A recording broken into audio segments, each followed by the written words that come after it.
Night settles over a dim room in Lisbon, where a man sits alone at a small wooden table, shaping lies with the precision of a craftsman. A single lamp glows above him, casting a warm halo across scattered notes, false identities, and the quiet instruments of deception.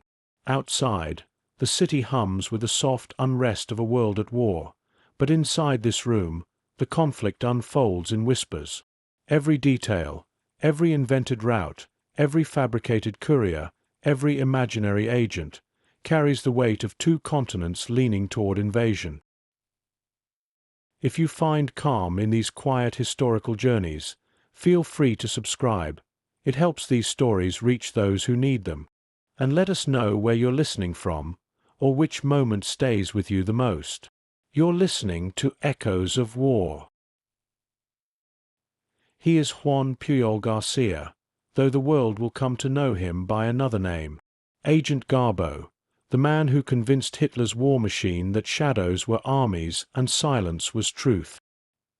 His story begins not with power or training, but with an unwavering belief that the terror sweeping Europe must be opposed. Pujol is not a soldier.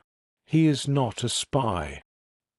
He is a restless hotel manager, a failed businessman, a man whose life, up to this point, has offered no hint that he would one day become one of the most extraordinary double agents of the Second World War. Yet something in him is shaped for this role, a quiet resolve, an instinct for storytelling, and a mind capable of weaving entire worlds from fragments. When he first approaches the Allies, offering his loyalty and his imagination, they decline. He seems ordinary, too ordinary perhaps, and they have no shortage of desperate volunteers. But Pujol has already decided that he will become a weapon of misinformation. If Britain will not take him, he will create a path on his own. So he goes to the Germans. They accept him eagerly. A new recruit, a man claiming access to London, prepared to report on British movements.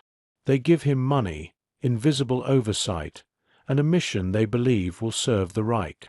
But instead, they are placing trust in a man who will become one of the greatest saboteurs of Nazi intelligence. From that moment forward, Pujol builds an empire of fiction. In Madrid, operating entirely without Allied support, he invents a network of agents, 27 of them, each with a background, a temperament, a routine, and a believable set of limitations. Seamen, clerks, diplomats, soldiers. Every one of them exists only on the pages he writes, yet the Germans begin paying them, trusting them, relying on them. They send him questions, and he responds with stories so rich in detail that even Allied censors reviewing German intercepts believe the network must be real. But all of it is born from Pujol's mind. The British eventually notice what he has built. They see German reports based on his intelligence and realize that someone out there, someone untrained, unknown, unclaimed, is running a fantasy so convincing that the Abwehr, one of the most feared intelligence agencies in the world, has fallen entirely under its spell. MI5 tracks him down. They make contact. They realize that what he has done in isolation could become something far larger with proper coordination. And so Juan Pujol García becomes Agent Garbo, a name chosen because he can play any role, embody any story, deliver any illusion with flawless theatrical grace. From a cramped office in London, he begins feeding Hitler's regime a steady diet of meticulous falsehoods. His imaginary network expands. His reports become essential reading for the German High Command. Generals and analysts cite him, debate his claims, and reorganize their strategies based on the movements of troops who do not exist. But his greatest performance is still ahead. In 1944, as the Allies prepare for Operation Overlord, the greatest amphibious assault in history, Garbo becomes the heartbeat of deception. His task is immense. Convince Hitler that the invasion will not land in Normandy, but at Pas-de-Calais. Convince him that the first wave is not the true assault.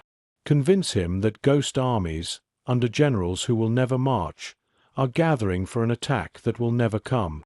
And Hitler believes him. He believes him so completely that even after Allied forces storm the beaches of Normandy, German divisions remain frozen in the north, awaiting a second invasion Garbo assures them is imminent. His lies hold them in place for weeks, long enough for the Allies to secure their foothold, long enough for the war in Western Europe to tilt decisively. It is one of the most successful acts of strategic deception ever executed, and it is carried out by a man who never fired a weapon, who forged his path from rejection, and who turned imagination into a shield that saved countless lives.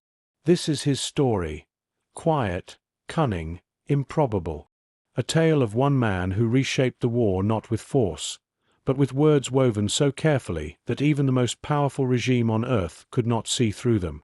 If you find calm in these quiet historical journeys, feel free to subscribe. It helps these stories reach those who need them. A man out of place. Before the world knew him as Agent Garbo, Juan Pujol García lived a life that looked, on the surface, profoundly unremarkable. He was born in Barcelona in 1912 to a modest family that valued discipline, industry, and moral clarity. Nothing in those early years suggested espionage, deception, or the quiet theatrics that would one day define his place in history. If anything, the young Pujol seemed destined for a conventional path: respectable work, steady responsibilities, a life shaped by routine rather than risk. Yet something within him resisted simplicity. As he grew older, he drifted through several trades, never quite finding the role that fit. He managed a poultry business for a time, worked in hotel administration, attempted to run a cinema, and even tried his hand at farming. Each venture offered stability, but none captured his imagination. Friends and acquaintances often described him as thoughtful, observant, and introverted, with an unusual sensitivity to the moral landscape around him. Though rarely loud, his convictions were strong, and he held an instinctive disdain for cruelty and authoritarianism, a trait that would become pivotal as Europe moved toward war. The Spanish Civil War deepened this inner divide. Pujol served briefly on both sides during the conflict, not out of ideology, but out of survival. He grew to distrust extremism in all its forms. The brutality he witnessed left him with a conviction that tyranny, whether from the left or the right, had to be resisted. But resistance, in his mind, was not born from violence. It was born from the determination to disrupt the machinery of oppression in whatever way one could. By the late 1930s, as tensions intensified across Europe, Pujol found himself adrift once more, navigating a world sliding toward catastrophe. He felt an urge to act, though he had no formal training, no connections, and no clear sense of how one ordinary man might influence a coming storm. Still, the need to do something grew stronger as Nazi Germany expanded its power. He saw fear spreading across borders, watched nations buckle under the pressure of totalitarian rule, and recognized that another, far greater conflict was inevitable. It was then that he began to form a quiet idea, almost absurd in its audacity. He would offer himself to the Allies. He would help them defeat Hitler's regime, not with weapons or military skill, but with the only tools he truly possessed: his persistence, his imagination, and his ability to observe people deeply enough to understand what they wanted to believe. He approached the British embassy first, carrying little more than determination and a belief that his moral compass aligned with their cause. He spoke earnestly about wanting to help. He offered his loyalty, his willingness to serve, and an unshakable commitment to undermining fascism. The diplomats listened politely, but they had no reason to take him seriously. To them, he was simply another volunteer in a long line of well-meaning but unqualified civilians. They declined his offer. The rejection did not deter him. Instead, it clarified something fundamental. If the path forward did not exist, he would build one. He had no strategic plan, no allies, and no authority. But he had an idea that felt increasingly urgent. If he could not join the British intelligence services directly, he would create circumstances that would force them to notice him. To do that, he would need to become something entirely new. He began studying how intelligence worked, piecing together fragments from newspapers, public reports, and conversations overheard in cafes. He learned the outlines of espionage, how networks were structured, how reports were written, how agents described their work. It was surface knowledge, but it offered him enough to attempt something no one expected. If the Allies would not recruit him, perhaps the Germans would. And if the Germans accepted him, he could become a conduit of misinformation, working for them officially, but serving the Allied cause in secret. It was a dangerous plan, built on assumptions, but it aligned perfectly with his quiet sense of purpose. He did not wish to harm. He wished to mislead, confuse, and obstruct. He wanted to fight a war of ideas. This was the origin of one of history's most remarkable deceptions, not in a recruitment office or a clandestine briefing room, but in the quiet determination of a man who refused to accept that he was powerless in the face of tyranny. Recruiting the enemy. The German embassy in Madrid did not expect brilliance to walk through its doors. By 1941, the Abwehr, the German military intelligence service, was expanding its reach across Europe, searching for informants, sympathizers, and opportunists. They had money, influence, and confidence in their ability to judge character. But they also had a growing problem: too much information, too few reliable sources, and a belief that enthusiasm was often as valuable as expertise. So when Juan Pujol García approached them, speaking in careful, earnest tones about his willingness to help the Reich, they listened closely. He crafted his presentation with the precision of a man shaping a fragile illusion. He portrayed himself as someone with access to Britain, someone whose political loyalties leaned toward order and stability, someone who wanted to serve Germany's vision for the future. He was polite, composed, and convincing in a way that had little to do with training and everything to do with instinct. The Abwehr officers, accustomed to flattery and opportunism, found him both credible and useful. They accepted him. They believed they were acquiring a small but potentially valuable asset, a man willing to travel, observe, and report on British activities. What they did not know was that Pujol had no access to London, no contacts in the British military, and no intention of providing them with anything real. Everything he offered them would be crafted from the desk of a hotel room or a rented apartment, written in long, thoughtful letters that sounded authentic because he understood how the Germans wanted their intelligence to look. With his new handlers came assignments. They asked him to gather information about ports, troop movements, and political sentiment in Britain. They gave him money to cover his travels. They encouraged him to build a network. And they asked him to send reports frequently and with detail. Pujol smiled inwardly. Detail was his strength. He began writing dispatches filled with small, carefully placed specifics: train schedules, street names, naval rumors, food shortages, factory chatter.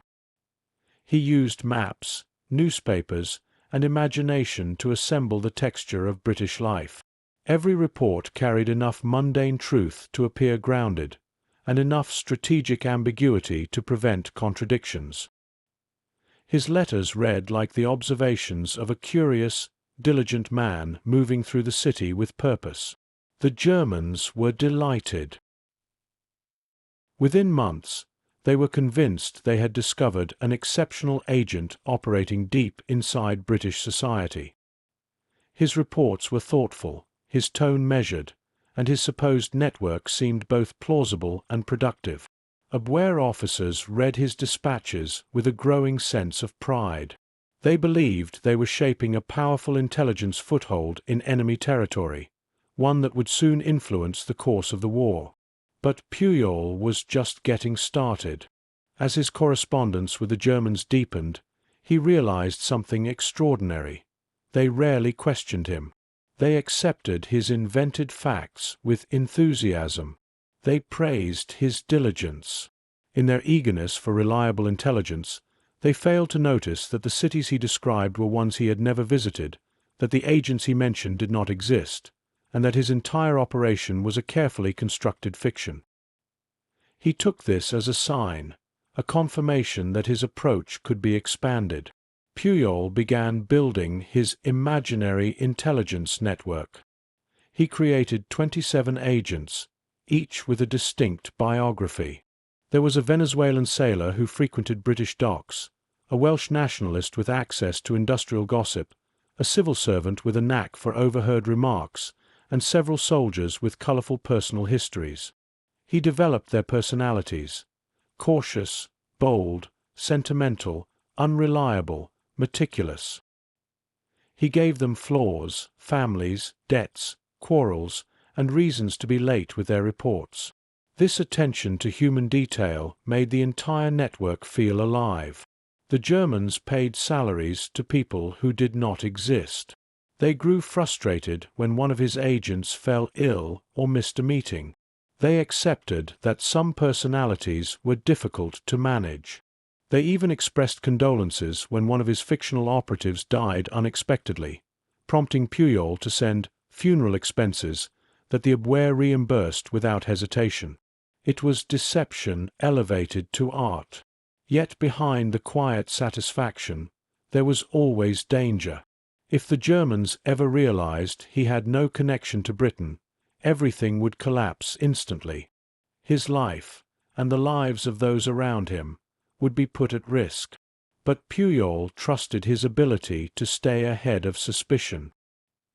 He studied German expectations, anticipated their questions, and built each lie with a foundation strong enough to withstand scrutiny. With every dispatch, his influence grew. In Berlin, analysts began citing his intelligence in official assessments. His words shaped their understanding of the British war effort. They believed him implicitly. All this, while the British still had no idea he existed. Catching London's eye. For more than a year, Juan Pujol García operated in the shadows of two worlds. To the Germans, he was a diligent, well-placed asset reporting from London. To himself, he was a quiet saboteur, feeding the Reich an ever-expanding tapestry of fiction. And to the British, at least for the moment, he was invisible. But war has a way of revealing the unseen. By early 1942, the British codebreakers at Bletchley Park were intercepting and reading a growing number of encrypted German intelligence reports. Within these messages, analysts noticed a curious pattern: references to a highly productive agent supposedly stationed in London, someone whose dispatches were startlingly detailed and, most strikingly, remarkably consistent. This mysterious agent seemed to have penetrated British society with unusual ease. He named streets accurately, described military routines with apparent familiarity, and reported on civilian sentiment in ways that sounded authentic. His network extended across the country. His tone was calm, confident, and precise. Yet MI5 had no record of him. This contradiction intrigued them. German intelligence was notoriously uneven, sometimes shockingly naive, sometimes sharp and perceptive, but this source stood out. His reports were structured well, written with care, and filled with information that, though often strategically useless, demonstrated an uncanny understanding of what German analysts wanted to hear. There was something else, too. Something the British found both amusing and suspicious. Many of the intelligence reports contained statements that were technically plausible but deeply impractical. His fictional agents traveled too easily. Weather conditions and transportation schedules aligned too neatly. His London movements reflected someone who understood the city from maps rather than from worn shoes. A few British officers began to suspect a strange possibility. Whoever this person was, he might not be in Britain at all. If true, it would mean the Germans were being fed misinformation from someone outside the country. That alone would have been remarkable. But the scope of the deception, an entire phantom network, sending dispatch after dispatch, absorbing German funds and trust, bordered on unprecedented. Still, suspicion was not proof. MI5 needed confirmation. Pujol, meanwhile, continued writing his reports with the care of a novelist polishing a manuscript. His goal was not simply to deceive, but to make the deception believable. He wanted his lies to feel rooted in routine and human error, because perfect intelligence was suspicious. And without realizing it, his dedication to realism was drawing British attention step by step. The breakthrough came not through espionage, but through geography. One of Pujol's London reports contained details that could only have come from secondary sources, phrases lifted from outdated travel guides, subtle misinterpretations of British social customs, slight misunderstandings of wartime rationing. These inconsistencies were small, but to trained eyes, they revealed a truth. The agent writing these reports had never set foot in wartime Britain. This revelation sparked curiosity. Who was this person? Where was he operating? And most importantly, could he be turned? If someone had managed to embed themselves so deeply in the Abwehr's confidence while operating abroad, MI5 wanted to meet them. Meanwhile, Pujol sensed that his deception had reached its limit without proper support. He needed access to real British information to prevent errors from compounding. He needed structure, guidance, and resources. And above all, he needed legitimacy, because the larger his network grew, the greater the risk that a single mistake might collapse everything. He decided to try again. This time, instead of approaching British diplomats directly, he made contact through the American embassy, leveraging a growing partnership between Allied intelligence services. The Americans listened, intrigued by the idea of a man already feeding the Germans disinformation. They recognized the potential and passed word to London. And in MI5 headquarters, something clicked. This was the same man they had been monitoring, the ghost agent whose fictional network had become a fixture in German reports. The same source whose creativity had baffled analysts. Suddenly, everything aligned. The inconsistencies, the tone, the structure, the uncanny ability to anticipate German expectations. MI5 sent for him. When Pujol arrived in London, the room was quiet. Officers studied him with a mix of skepticism and fascination. They expected a trained operative, perhaps a renegade military officer or an experienced courier. Instead, they were met with a soft-spoken Spaniard who had built an entire intelligence empire from a table in Lisbon, using maps, imagination, and stubborn determination. He explained everything: how he had approached the Germans, how he had invented the network, how he had financed it through Abwehr reimbursements, and how he wished to serve the Allied cause. He spoke modestly, without theatrics, but his story stunned everyone present. MI5 realized what they had been given, not merely a double agent, but a once-in-a-generation asset. He would become Agent Garbo, an essential pillar of Britain's deception strategy.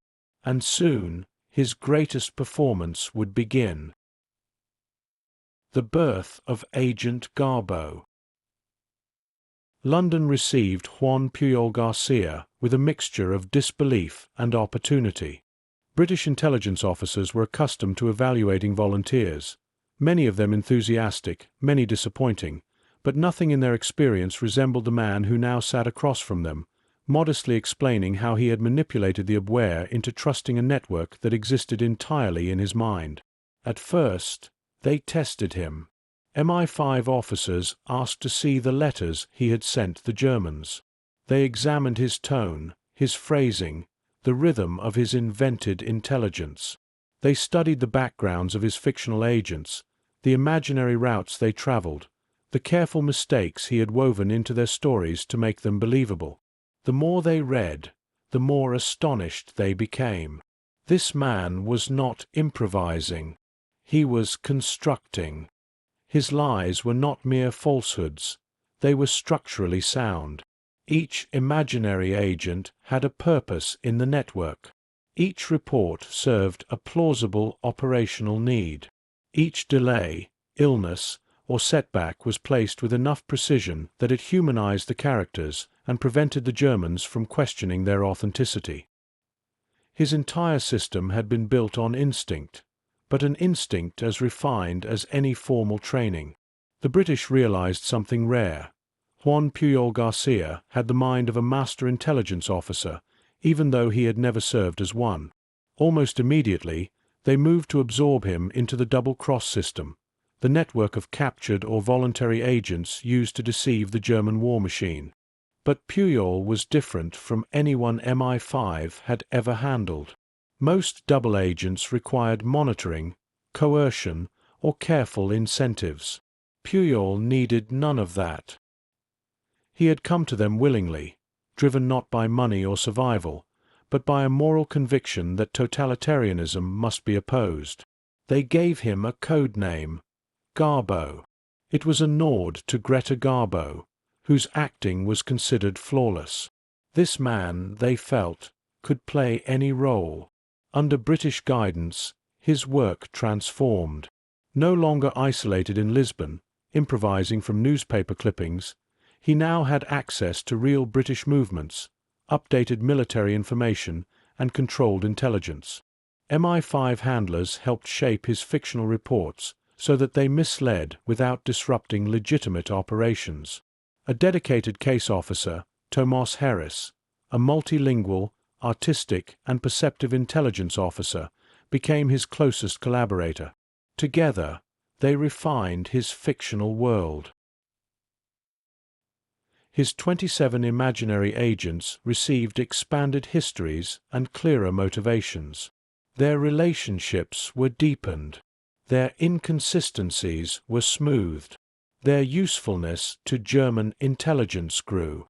Pujol and Harris wrote long, layered dispatches, some urgent, some routine, some faintly irritated, to mirror the natural ebb and flow of field intelligence. Every message was a performance. When an agent was late, they included explanations involving train delays, rationing difficulties, or family responsibilities. When an agent made an error, they folded it into the story as a human flaw. When an agent died, often for strategic narrative reasons, the Abwehr sent condolences, unaware that the funeral existed only in Pujol's imagination. Under MI5 supervision, Garbo's network evolved from clever improvisation to a fully developed instrument of deception. The Germans believed every word. To them, Garbo was a treasure, a source whose reliability dwarfed that of most operatives. They trusted him because his intelligence matched their expectations of British behavior. He understood their worldview and fed it back to them. His network did not merely tell the Germans what Britain was doing, it told them what they assumed Britain would do. That subtle alignment made the difference. In Berlin, analysts highlighted his reports in their summaries. Commanders reviewed them when considering troop deployments. Even senior officers within the Wehrmacht were influenced by the intelligence Garbo provided, believing they had found a perfectly placed agent within the heart of British society. Now firmly under British control, Pujol's fictional empire became a strategic weapon. But MI5 had larger ambitions. Deception was no longer a matter of minor misdirection. With the Allied invasion of Europe growing nearer, Britain needed to construct an illusion so vast, so convincing, and so intricately detailed that the German High Command would not merely misunderstand their plans, they would commit their armies to defending the wrong place entirely. Garbo was central to this operation. He would not simply assist the deception. He would carry it, and in the process, he would become one of the most influential intelligence assets of the entire war, despite never stepping onto a battlefield or firing a single shot. A web of shadows. In a quiet office tucked inside a London building whose windows were kept dark even on clear days, Juan Pujol García and his MI5 handler, Tomás Harris, worked side by side at a narrow wooden desk. The surface was always cluttered: maps, typewritten drafts, envelopes, shortwave transcriptions, and sheets of onion paper layered with careful handwriting. This was the heart of Agent Garbo's operation, not a battlefield, but a room where silence and ink became weapons. Together, they nurtured the illusion that Pujol had spent years cultivating on his own, a vast network of agents scattered across Britain. Under British direction, the network grew more sophisticated. Characters became richer, motives more believable, movements more synchronized with genuine wartime rhythms. Every fictional operative had a unique voice, a defined routine, and a clear relationship with the rest of the network. Their stories interlocked like the pieces of an intricate puzzle. What made the illusion so convincing was not the scale, but the humanity. Real agents made mistakes, so Garbo's agents made them as well. Real networks experienced friction. His characters argued, misunderstood orders, or missed appointments. Real operatives suffered stress and fatigue. His fictional ones dealt with health problems, personal crises, and the strains of wartime scarcity. These imperfections gave the network its pulse. MI5 understood that the Abwehr, like any intelligence service, believed in the power of personalities. An agent who was too efficient, too disciplined, too consistent would appear artificial. Harris and Pujol leaned into this truth, crafting scenes that read like slices of real life. A sailor delayed by storms. A clerk whose wife questioned his strange absences. A courier who drank too much and misplaced notes. Even a small argument between two fictional agents could be used to explain why a report arrived a few hours late. Garbo's network didn't just act human. It behaved more realistically than some real intelligence teams. To Berlin, this wealth of storytelling felt authentic. Abwehr analysts read these dispatches as if they were observing the private, often messy, currents of a living intelligence system. Their trust deepened with every interaction. They paid agents who did not exist. They asked questions to intermediaries who lived only in Garbo's letters. They offered praise, shared concerns, and addressed criticisms to phantoms. In the German files, the imaginary men and women of Garbo's network had become as concrete as any soldier or informant on their payroll. One of the most striking examples of this trust came when one of Garbo's fictional operatives died. The story was crafted carefully. The agent succumbed to a sudden illness after weeks of overwork, leaving behind a grieving widow and unfinished assignments. The Abwehr responded with sympathy and regret. They approved funds for the widow. They expressed hope that Garbo would fill the gap in his network with someone of similar talent. It was an extraordinary moment, a powerful intelligence service sending condolences to a ghost. The more the Germans invested emotionally and financially in these characters, the less they questioned the foundation of Garbo's reports. They believed in the network not only because the information was compelling, but because they felt connected to the people within it. Pujol, for his part, remained calm and meticulous. He wrote with the discipline of a novelist and the focus of a craftsman. Day after day, he and Harris shaped new dispatches, blending truth with falsehood in carefully measured proportions. The British provided updated military data, so he could sprinkle his reports with just enough authenticity to avoid contradictions. Every detail, even the mundane, was chosen with purpose. If a real British convoy travelled through the Midlands, Garbo might report that one of his agents saw it, but described the number of vehicles incorrectly. If a naval operation was planned, He might hint at troop movements that aligned with German fears while subtly misdirecting their conclusions. By the end of 1943, Garbo's network had become indispensable to German intelligence. He had grown into one of the Abwehr's most valued agents, someone whose reports were studied closely at the highest levels of command. His messages were no longer simply contributions. They shaped analyses. They influenced decisions. They carried weight. But a new phase of the war was approaching, one that would test Garbo's abilities more than anything he had done before. The Allied invasion of Western Europe was on the horizon, and with it came a deception plan unlike any the world had ever seen. For this plan to succeed, the Germans needed to believe the impossible, and Garbo would be the one to show it to them. Preparing the grand illusion. By late 1943, a new tension settled over London, not frantic or loud, but quiet and heavy, like the stillness before a tide shifts. The Allies were preparing for a moment that would determine the future of the war, the invasion of Western Europe. It would require coordination on a scale never before attempted, and secrecy so complete that even the faintest hint of truth could endanger everything.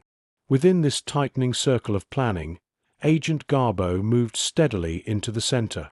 British intelligence had long known that the German High Command expected an Allied landing. They did not know where or when, but they sensed it was coming. In Berlin, debates grew sharper. Some analysts argued for Normandy, others for Norway, still others for the Pas-de-Calais, the narrowest point between Britain and France, and the most logical crossing in the eyes of German strategists. To mislead them fully, the Allies needed a deception effort vast enough to mimic an army. Not a small misdirection. Not a rumor. A fabricated force that looked, sounded, and behaved like a real invasion group. This plan, later named Operation Fortitude, required double agents, fake radio traffic, dummy tanks, staged headquarters, and carefully crafted leaks. But at the heart of it all stood one man. Garbo was uniquely positioned to become the voice the Germans trusted above all others. His fictional network was already woven into the Abwehr's decision-making. His reports were read at high levels. His reliability rating was among the highest given to any agent operating for the Reich. If he said an army was gathering, if he said an invasion was imminent, if he said a second wave was on its way, the Germans would believe him.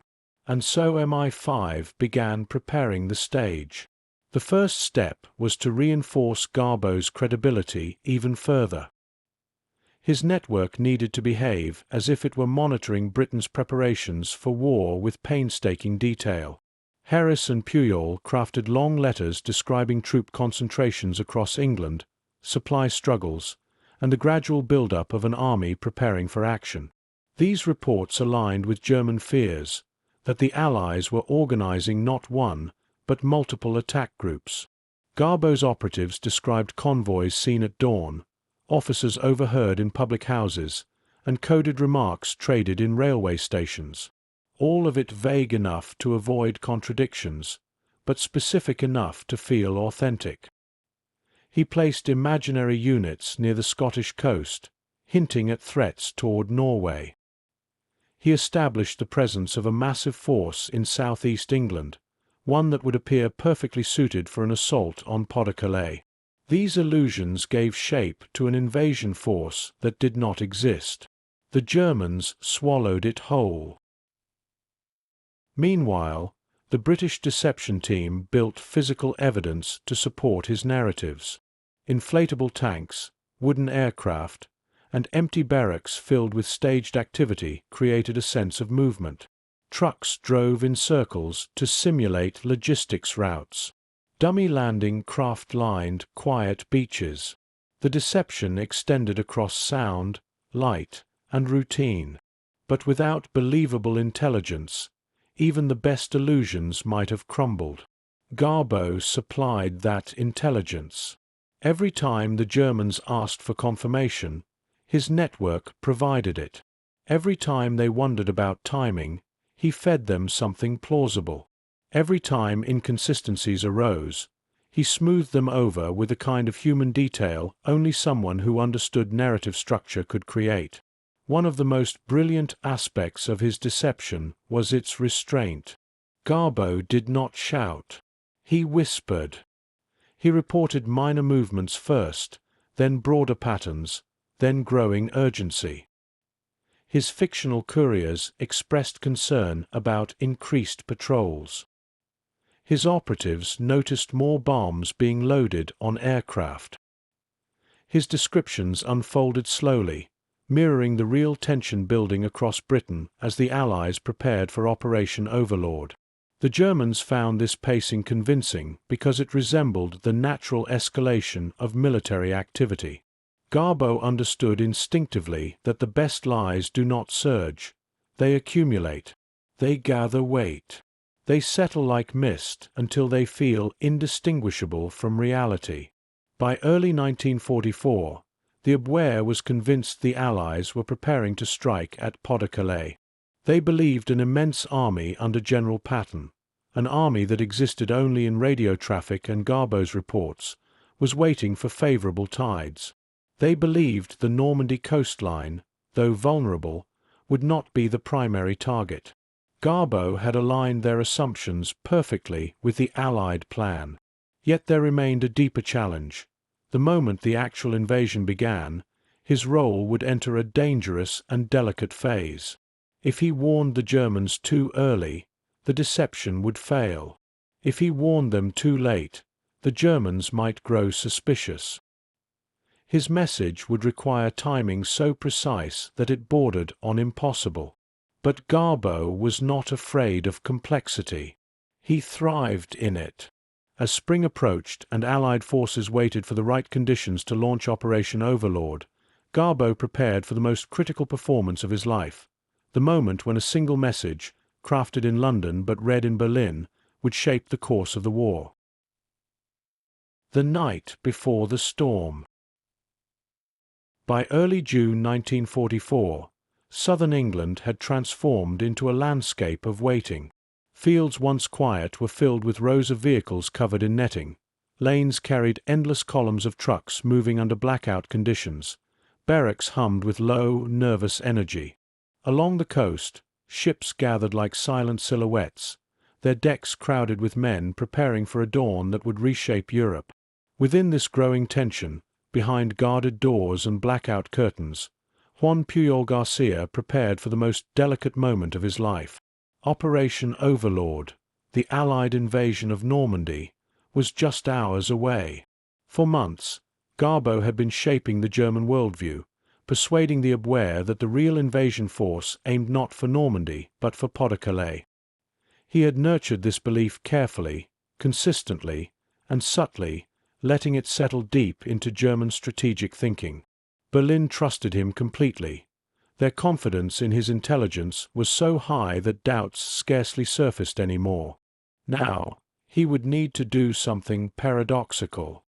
He would warn them of the invasion, truthfully, but he would warn them just late enough that they could not act. His handlers understood the stakes. MI5, the XX Committee, and the senior architects of Operation Fortitude all agreed. Garbo's message on the morning of June 6th would be the hinge on which the entire deception rested. If he sent it too early, the Germans might mobilize forces toward Normandy. If he sent it too late, the Abwehr might suspect deliberate withholding. The timing had to feel natural, inevitable, and real. Throughout June 5th, Garbo and Thomas Harris worked in near-total silence. Reports from the invasion fleet came in from across the coast. Weather forecasts shifted hour to hour. High commands whispered strategy over telephones guarded by encryption. The tension carried a cold sharpness, as if the air itself understood what the next dawn would bring. Garbo reviewed his network's latest observations, shaping a believable escalation. Some fictional agents noted unusual patrol movements. Others described convoys moving toward embarkation points. One reported that morale among troops felt strangely focused, as if something was about to change. These were hints, not enough to reveal Overlord, but enough to make his next message credible. Outside the window, London lay under a muted sky, its streets darkened by blackout, its buildings carrying the scars of years of bombing. Somewhere not far away, a radio operator waited beside a transmitter that would soon carry Garbo's signal across Europe. Farther still, along the French coastline, German troops manned bunkers, radar stations, and artillery positions. Some alert, some weary, all unaware that a storm was already rolling toward them over the Channel. As midnight approached, Harris handed Garbo the draft of the message they would send at dawn. It needed to convey three things simultaneously: that Garbo had done everything possible to warn the Germans in time, that the invasion force heading to Normandy was only a diversion, that the real blow, at Pas-de-Calais, was still to come. It was a masterpiece of layered truth and embedded misdirection. Garbo read the draft slowly. His face remained calm, but his pulse tightened. For the first time, he felt the weight of the moment pressing against him, not fear for his life, but an acute awareness that thousands upon thousands of soldiers were preparing to cross the Channel. If his timing faltered, if the Germans shifted even a fraction of their reserves westward, the cost would be unthinkable. Shortly before 3 a.m., he sat before the transmitter. The invasion fleet was already moving. Paratroopers were in the air. Gliders were crossing the moonlit sky. Allied ships churned steadily toward French shores, their decks crowded with men who could not see the world beyond the faint shapes of the vessels beside them. Garbo began transmitting. His message reported an imminent operation near Normandy, accurate, but timed so that the Germans would receive it too late to respond effectively. It carried urgency, but not enough to override their deep-rooted belief in Pas-de-Calais. He framed the Normandy assault as the opening feint of a larger plan, reinforcing everything they had believed for months. When the message had been sent, Garbo leaned back in his chair. He had done everything required. The rest was out of his hands. Across the Channel, the first landing craft were closing in on dark beaches.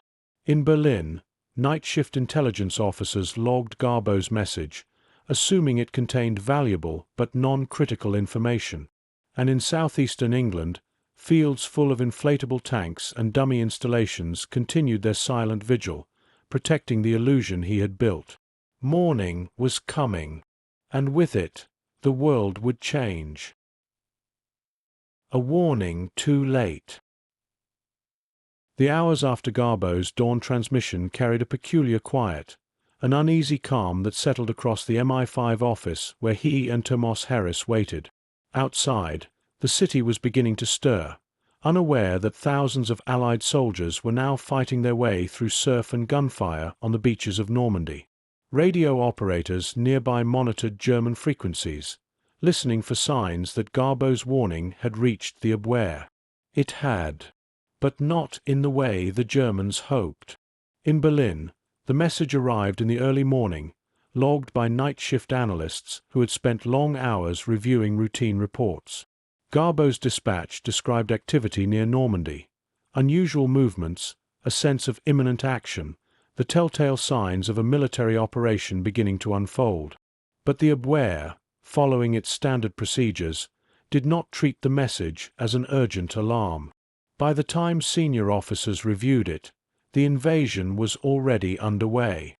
Phones rang across German headquarters as confused reports filtered in from coastal observers and frontline units. Radar stations along the Norman coast picked up aircraft that had no clear pattern. Bunkers heard explosions faintly in the distance. Some officers demanded confirmation. Others dismissed the initial reports as small-scale diversions or commando raids. Garbo's warning, had it been received an hour earlier, might have pushed the German High Command to mobilize in force. But now it appeared simply as one more fragment in a chaotic morning. And crucially, because it arrived too late to be actionable, Garbo gained something invaluable: the trust that comes from having done everything possible. In Berlin, the mood shifted from confusion to tactical interpretation. If Normandy was being attacked, what did it mean? Was it the real invasion? Or was it, as Garbo had implied, merely a diversion? German leaders turned to their assumptions. For months, they had believed the Allies would strike at Pas-de-Calais. Their best analysts had reinforced the idea. Their highest-ranking commanders had endorsed it. The Führer himself was certain of it. Garbo had prepared the ground perfectly. As initial reports of the Normandy landings filtered in, the German High Command hesitated. They viewed the assault not as the decisive blow but as a feint, a performance meant to disguise the true invasion force gathering in the north. They were convinced that Patton's fictional 1st U.S. Army Group, reinforced by Garbo's network of agents, remained poised for the main thrust. Their response was cautious, fragmented, and slow. Units waited for orders. Reserves remained frozen in place. Commanders argued over the significance of conflicting reports. Everything the Allies had hoped to achieve through deception was unfolding exactly as planned. Meanwhile, in London, Garbo remained in character. He sent follow-up messages expressing frustration and disappointment that his early warning had not been acted upon. He emphasized that he had tried to alert them as soon as possible. His tone suggested loyalty, diligence, and professional sincerity, reinforcing the persona he had crafted over years. The Germans praised him. They expressed regret that his intelligence had been received too late. They assured him they still trusted him deeply. They encouraged him to continue reporting everything he learned. And so Garbo leaned into the narrative. He described how his agents believed the Normandy operation lacked the scale and logistical preparation needed for a full invasion. He hinted that more significant movements were still forming in southeastern England. He suggested that the real blow was coming. Every detail strengthened the German belief that Normandy was only the opening act. That belief held for weeks. Even as Allied troops secured beachheads, captured towns, and pushed deeper into France, the German High Command kept critical divisions stationed near Pas-de-Calais, waiting for armies that would never arrive.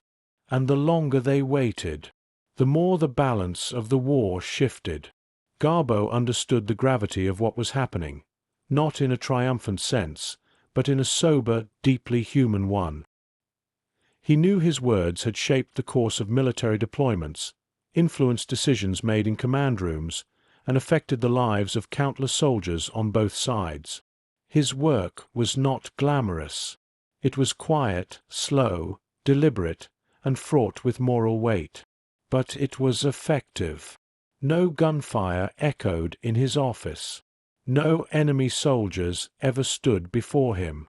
Yet his deception, conducted through ink, paper, and carefully chosen words, altered the trajectory of the war in ways few could ever grasp. As Allied divisions fought their way inland, the German army continued to expect a second strike at Pas-de-Calais long after the opportunity to reinforce Normandy had passed. And in that gap between expectation and reality, the Allies gained the foothold they desperately needed. Garbo had succeeded. The storm that began on June 6th was shaped, in part, by a man whose battlefield existed entirely in the imagination. Holding the illusion. In the days following June 6th, while the beaches of Normandy transformed from chaotic battlegrounds into expanding Allied footholds, Juan Pujol García faced a challenge as delicate as the invasion itself. The German High Command remained uncertain, teetering between shock at the landings and conviction that the real assault was still forming across the Channel. Their hesitation had already bought the Allies precious time, but maintaining that uncertainty required steady, careful guidance. This was the phase where the entire deception plan could still unravel. If the Germans suddenly recognized Normandy as the true invasion, they might rush critical reserves to the front. Even delayed by hours or days, such movements could have slowed or complicated the Allied advance. Garbo's task now was to keep German strategists firmly anchored in their expectations that Pas-de-Calais, not Normandy, would host the decisive blow. He began sending messages with renewed precision. He wrote in a tone of calm professionalism, tinged with frustration at the German failure to act earlier. His fictional agents reported conversations overheard at barracks and ports. They described seeing officers who seemed to dismiss the Normandy landings as insufficiently supported. One agent noted that the troops involved appeared too few for a major operation. Another hinted that Allied commanders spoke openly of a larger action to come, one requiring immense logistical build-up. Garbo didn't claim certainty. He suggested, implied, and nudged, allowing German analysts to draw the conclusions they already favored. In Berlin, these updates aligned perfectly with their own beliefs. Hitler, in particular, remained fixated on Pas-de-Calais. His generals, sensing his conviction, repeated it throughout the upper circles of command.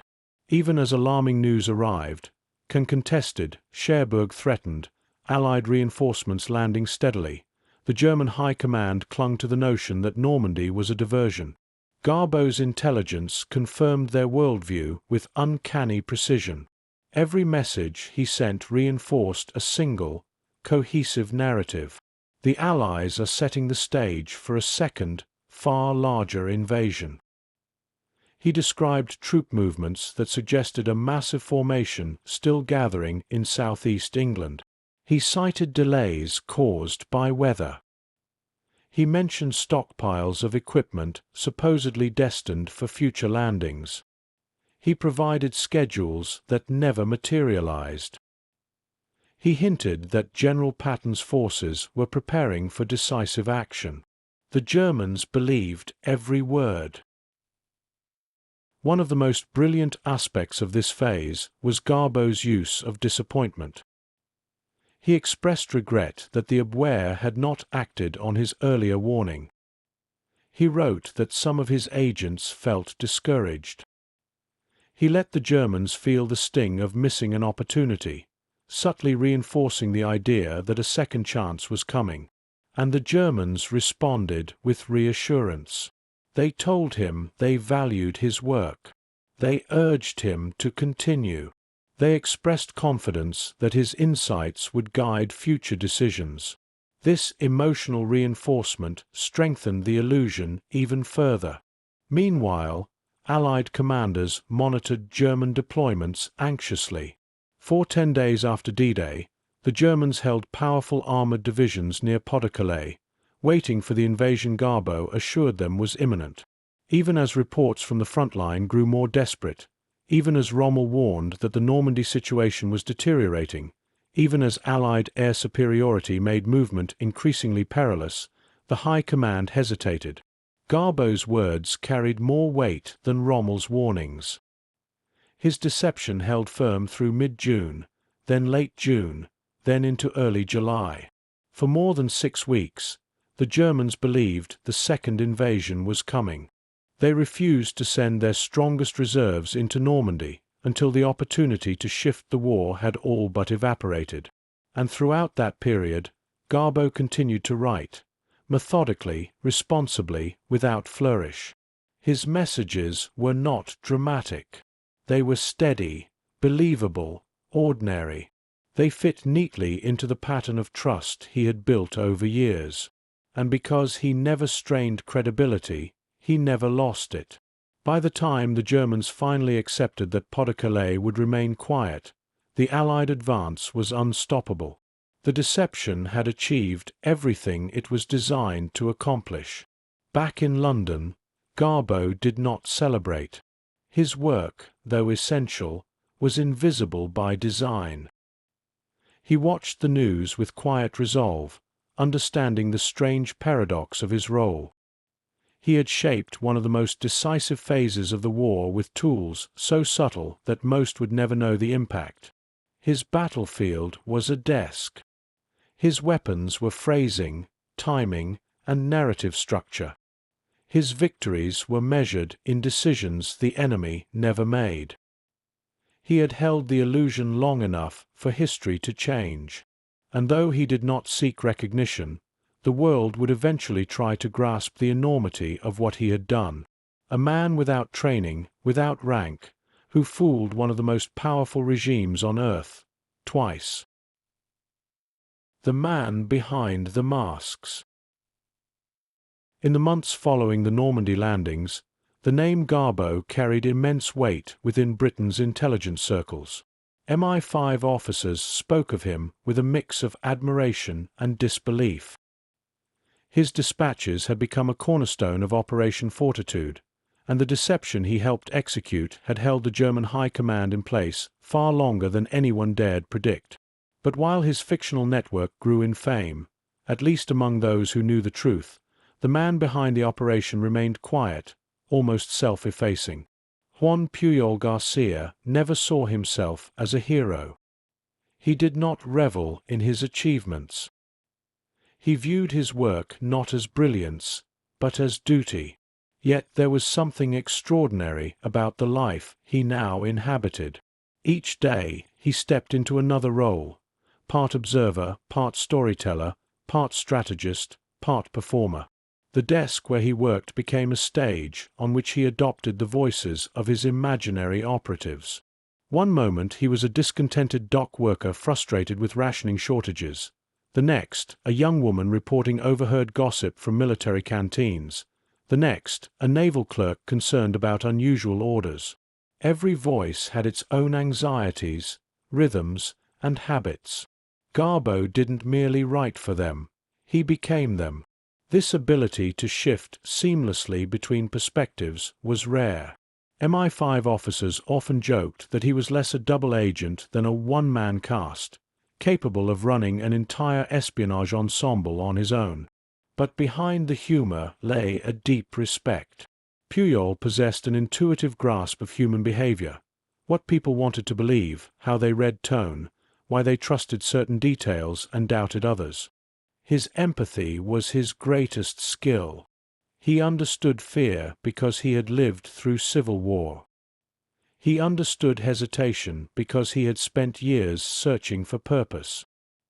He understood authoritarian thinking because he had seen how ideology twisted ordinary lives. These experiences shaped the way he constructed his fictional world. His agents were not perfect. They were flawed, overworked, and sometimes confused.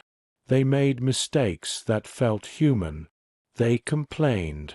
They took risks. They disagreed. These imperfections made them real in the eyes of the aware. Yet Garbo's role was not without cost. The weight of sustaining so many identities pressed on him. The work demanded constant attention, monitoring real military movements, predicting German reactions, weaving narratives that felt organic. A single misstep could unravel years of deception, placing him and his family in danger. Even with MI5 protection, the stakes remained soberingly high. The pressure often manifested in quiet ways. Days passed where he and Tomas Harris barely spoke, communicating through the rustle of paper and the tapping of typewriter keys. Garbo's eyes grew tired from scanning maps and coded intercepts. His handwriting, once neat and controlled, began to show the signs of fatigue. The work consumed him, not because he sought recognition, but because he knew how much depended on precision. Still, there were moments of unexpected calm. Sometimes he stepped outside during brief breaks, walking slowly along quiet London streets. The city around him bore scars, shattered roofs replaced by boards, vacant lots where buildings had once stood, windows covered in tape to contain future blasts. Yet life continued. Buses rattled past, Children played near shelters. Shopkeepers arranged rationed goods with careful pride. These sights reminded him why he had chosen this path. He wanted to defend the idea that people could live without fear. The British, recognizing his contributions, granted him a measure of trust rarely given to agents. His reports were not vetted with suspicion. They were reviewed with respect. His instincts were valued. He became, in many ways, a colleague rather than an asset, a partner in shaping strategy. But the world outside MI5 knew nothing of this. To the public, the war's progress seemed born of soldiers, sailors, and airmen. Few could imagine that key moments of the conflict had been softened, redirected, or delayed by a single man working quietly behind a desk. There were no medals waiting for him, no parades, no headlines. His victories existed in silence. And yet, for Garbo, that anonymity felt natural. He did not seek applause. He did not crave acknowledgement. He wanted only to contribute to something larger than himself. But even within the quiet, a new reality was forming. The war would not last forever. And when it ended, the man known as Garbo would need to confront a world shaped in part by his deception, a world that would never fully understand how much had depended on the subtle, invisible work he performed. The masks he wore would need to come off. But not yet, for the war was still unfolding, and Garbo still had roles to play. Living two lives at once. As 1944 turned toward its end and the Allies pressed further into occupied Europe, Garbo's deception continued, but its intensity began to shift. The grand illusion of Pas-de-Calais had accomplished its purpose. German leadership, despite mounting evidence, had clung to their belief in a second invasion long enough for the Allies to secure France. Now, Garbo's task became more subtle, to guide the Abwehr gently through a changing war without revealing the vast fiction he had built. This transition exposed something remarkable about his life in London. He was living two versions of himself at once. To MI5 and the XX Committee, he was one of the most valuable double agents of the war, a strategic asset whose reports had helped shape D-Day's success. He attended briefings, reviewed intercepted communications, and collaborated with officers who trusted his instincts deeply. They valued him not only for his work, but for his calm and steady presence. He was methodical, disciplined, and quietly thoughtful. To the Germans, he was still a loyal operative navigating the chaos of war. His fictional network continued to report disruptions in troop morale, late-night conversations overheard in barracks, logistical delays, and small but believable vignettes from across Britain. Some agents sent fewer updates now. Others developed illnesses or complications that reduced their activity. Garbo allowed parts of the network to slow organically, as any real intelligence structure would when overstretched. He maintained this illusion with the same painstaking care he had shown from the beginning. The Germans took it all at face value. What neither side fully understood was what this dual existence did to Garbo himself. During long evenings at his desk, he moved from one mindset to another with strange fluidity. One moment he was a professional intelligence source writing to Berlin with sympathetic candor. The next, a collaborator with MI5 carefully adjusting the temperature of the narrative. He lived in the space between loyalties, identity, and invention, a place where the truth and the lie intertwined so tightly that even he sometimes needed to pause and remind himself where the boundary lay. The psychological toll grew heavier with time. Some nights he slept lightly, listening to distant sirens and the faint rumble of anti-aircraft guns. The war had not yet left Britain entirely, and memories of the Spanish Civil War lingered in him like old bruises. He understood conflict in a way few intelligence officers did. He knew what fear looked like in the eyes of civilians, how uncertainty hollowed a person from within, how fragile the idea of safety could be. This intimacy with fear sharpened his work, but it also made it harder. Garbo was not a man driven by ego. He was driven by conscience. He wanted to protect, not harm. And even though his deception had saved countless lives, the knowledge that he controlled the beliefs of enemy commanders weighed on him. One poorly crafted message could send troops into the path of danger, or away from it. He carried that responsibility like a quiet burden. Yet through all of this, his family lived nearby in London, under assumed identities for their safety. His wife and children knew only parts of his work. They understood that he served the British, that he was involved in something sensitive and dangerous, but not the full extent of his role. Garbo tried to keep the stress away from them.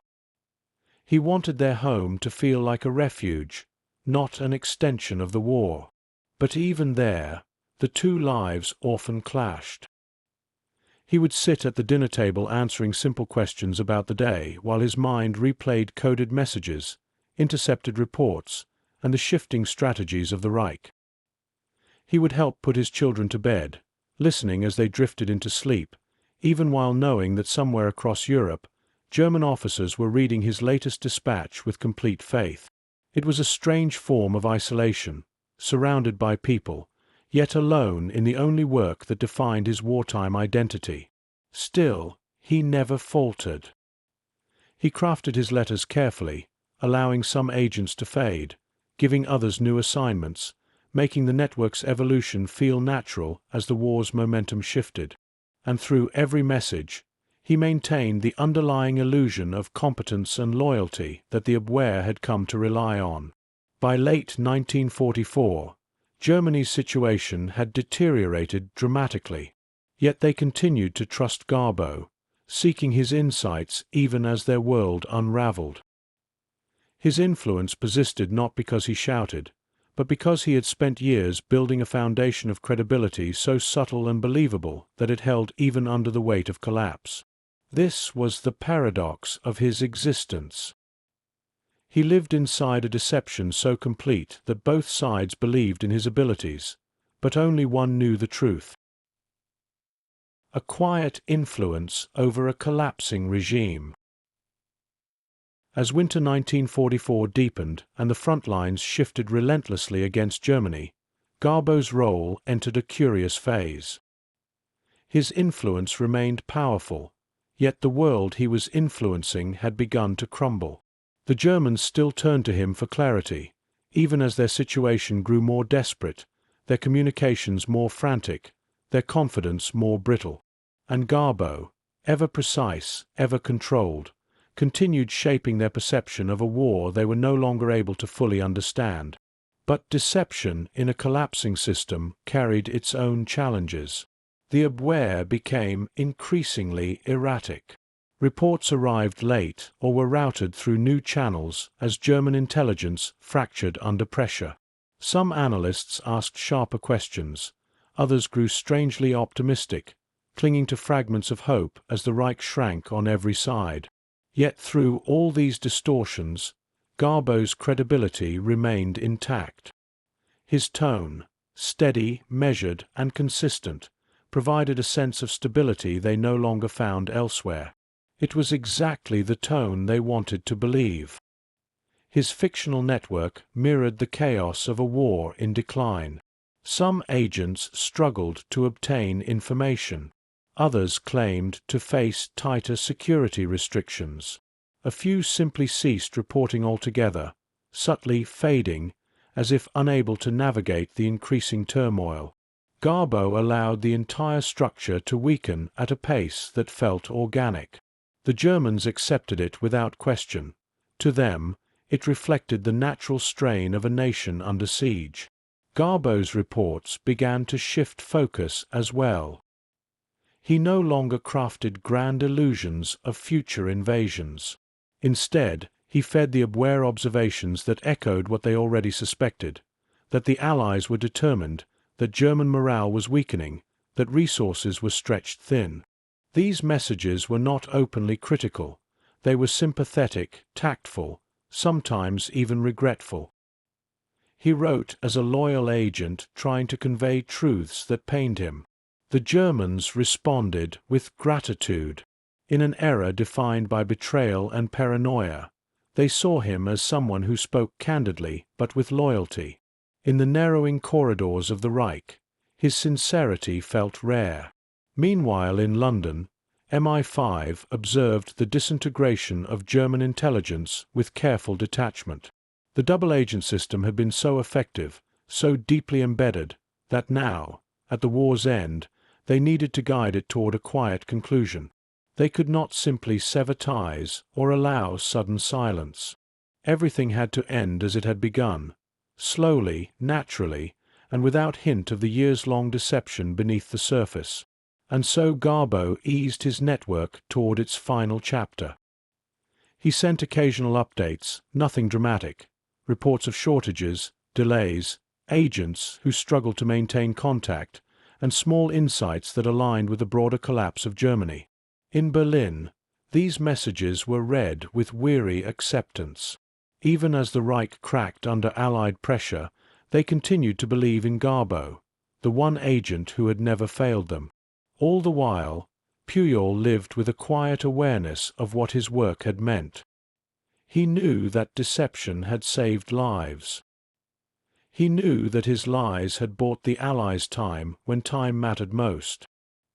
He knew that his network, imagined, fragile, intricate, had shaped strategic decisions at the highest levels of the German command. But he also knew something else, something few intelligence officers ever fully confront. When a deception succeeds, it leaves behind no visible monument. The soldiers on the beaches of Normandy never knew how much their fate depended on messages written in a quiet London office. The commanders who made decisions believed they acted on truth, not performance. The world would remember D-Day through images of bravery and sacrifice, not through the soft clicking of typewriter keys in an upstairs room. Garbo accepted this with the same humility that defined his wartime work. By early 1945, as Allied armies advanced across the Rhine and Soviet forces approached Berlin from the east, Garbo prepared to send one of his final messages to the German High Command. It was understated, almost gentle, a report noting worsening morale, shifting priorities, and the difficulty his agents now faced in gathering meaningful intelligence. It was the kind of message a loyal operative would send when he sensed the end approaching. The Germans thanked him. They assured him they still valued his efforts, even as their intelligence network unraveled. They expressed hope that he would continue sending whatever information he could. Their words carried a kind of mournful sincerity, as if they recognized that the structure they relied on was dissolving, but could not yet admit why. Garbo read their response quietly. For a moment, he felt the strange, bittersweet truth of the life he had built. The people he was deceiving trusted him more than many people ever trust those closest to them. His greatest lie had become the most reliable truth in their strategic world. Soon, that world would fall. And when it did, the man who had fooled Hitler twice would step away from the shadows he had spent years cultivating, leaving behind a legacy so improbable that even after the war, many would struggle to believe it had existed at all. Recognition in silence. When the war in Europe finally ended in the spring of 1945, London erupted in celebration, crowds spilling into streets, flags waving from windows, laughter and tears blending in a city that had endured years of hardship. For most people, victory was a moment of public joy, a release of long-held fear. But for Juan Pujol García, the end of the war brought something quieter, more complex, and strangely solitary. His greatest accomplishments could not be shouted from rooftops. He could not stand before crowds. He could not claim credit for the role he played. Much of his work would remain hidden, classified, or forgotten by all but a handful of intelligence officers. The silence around his achievements was not a penalty. It was the nature of the work. Espionage rarely offered applause.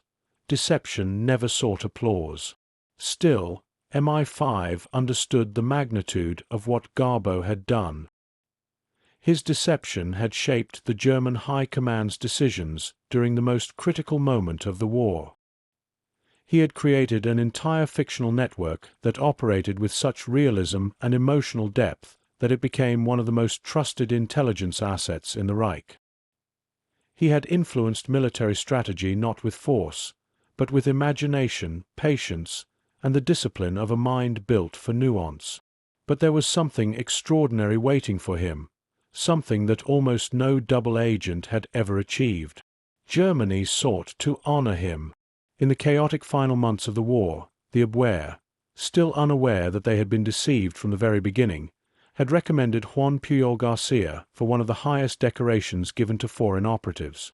After years of loyal reports, careful observations, and personal sacrifices, the German High Command saw him as a steadfast ally.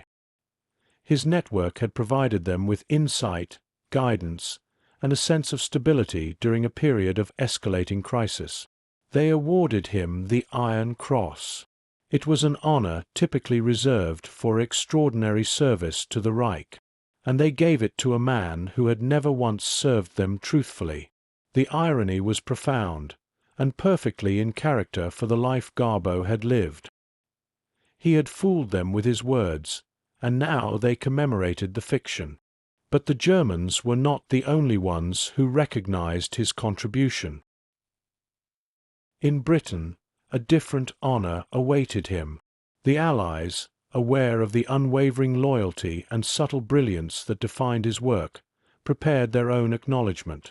King George VI appointed him a member of the Order of the British Empire, an MBE, for services rendered in the course of the war. 2 decorations. One from the regime he had deceived, one from the nation he had served. It was a combination so improbable that no other agent in history would ever replicate it. Even so, the recognition did not translate into the kind of fame awarded to military heroes or political leaders. There were no public announcements beyond a line in the official honors list. The public had no idea that the quiet Spaniard walking through London streets had shaped the most important military deception of the 20th century. And Garbo, modest by nature, did not seek to change that. To him, the true reward was knowing he had acted according to his conscience. Yet beneath the honors and the quiet satisfaction, another reality was settling in. The war had ended, but the life he had built, this strange existence shaped by masks, coded messages, and dual identities, could not continue. He had lived too long in shadows. Too many people in too many places believed in the person he had pretended to be. He could not simply return to ordinary life, nor could he remain in London as the man both sides thought they understood. He needed to disappear. MI5 agreed. The deception he had maintained for years was still sensitive. Loose ends could cause confusion or, worse, danger. There was also the matter of the Germans who still believed in him, men who, in other circumstances, might search for explanations or seek revenge if the truth emerged too quickly. And so Garbo began planning a new chapter, one defined not by deception, but by absence. He would fade into the world he had influenced from afar. He would step out of the story he had woven, and for the first time in years, he would live a life with only one identity. But before he vanished, he would need to say a final farewell to the persona that had shaped the war, a farewell not spoken aloud, but felt quietly, as the man behind the masks prepared to let them fall. The disappearance of a master deceiver, with the war over and his service formally recognized. Juan Pujol García faced a problem few double agents ever encountered. The world still believed in the existence of Agent Garbo. To the Germans, he was a loyal operative whose network had remained committed even in the darkest days of the Reich. To the British, he was a brilliant but fragile asset whose very survival depended on secrecy. He could not simply return to ordinary life, nor could he remain in London as the man both sides thought they understood. He needed to disappear. MI5 agreed. The deception he had maintained for years was still sensitive. Loose ends could cause confusion or, worse, danger. There was also the matter of the Germans who still believed in him. Men who, in other circumstances, might search for explanations or seek revenge if the truth emerged too quickly. And so Garbo began planning a new chapter, one defined not by deception, but by absence. He would fade into the world he had influenced from afar. He would step out of the story he had woven, and for the first time in years, he would live a life with only one identity. And to himself, he was a man worn thin by years of deception, carrying identities he was ready, perhaps desperate, to set down. He needed an exit not just from the work, but from the world that had made the work necessary. MI5 understood this before he even asked. They knew that Garbo could never return to Spain openly. His wartime activities involved lying to one of the most dangerous regimes in history. Even if the Reich had fallen, old loyalties and resentments persisted. There were still former German officers who believed in him, still whispers of networks that might seek explanations. A man who fooled Hitler twice could not simply walk back into civilian life without risk. The safest path was disappearance. Plans were drawn quietly. There would be no public farewell, no formal closure, no announcement. His own family was informed only in fragments, partly to shield them, partly because Garbo himself had become so accustomed to secrecy that even honesty felt like something that needed protection. By late 1945, under a carefully constructed cover story, Garbo traveled to Angola. Officially, he was beginning a new business venture. In reality, the move was the first step toward erasing his wartime identity. He lived there modestly, observing the rhythms of colonial life, far removed from the coded messages and whispered strategies that had once defined his existence. But even in this distance, he sensed that Angola could not be his final refuge. He moved again, this time to Venezuela. Caracas in the late 1940s was a place where fortunes rose quickly and disappeared just as fast. It was a city of motion, anonymity, and reinvention, perfectly suited for a man who wished to be unremarkable. Here, Garbo took on new work, built a small circle of acquaintances, and gradually slid into the quiet life he had yearned for throughout the war. He did not speak of MI5. He did not speak of the Abwehr. He did not speak of Normandy or networks or deception. He allowed the world to believe a different story. Even his eventual divorce and remarriage became part of that quiet reinvention. His second wife knew little about his past at first, only that he was gentle, private, and wary of attention. In time, he told her fragments, but never the full weight of his wartime role. To speak too openly of such things felt like breaking a pact he had made with himself, that the man called Garbo would remain buried, both for safety and for peace. But there was something else beneath his silence. 4 years, Garbo had lived in a world built from lies so carefully crafted that they felt, at times, more real than truth. The act of stepping out of that world, of living a life with only one identity, brought a strange kind of disorientation. He had spent years inhabiting half a dozen voices every day. He had shaped the beliefs of enemy commanders. He had been praised by both Hitler's intelligence officers and King George VI. And now he was simply Juan again. It was exactly what he wanted. It was also unsettling. Conversations in Caracas cafes drifted around him like harmless noise, nothing coded, nothing hidden. His work involved no secrets. People greeted him casually. Neighbors waved. Children laughed in the street. Life unfolded without the constant pressure of deception. It took him years to adjust to such normalcy. During this period, something remarkable happened. The world forgot that Garbo ever existed. Intelligence operations remained classified. The British kept their double-cross agents hidden in archives.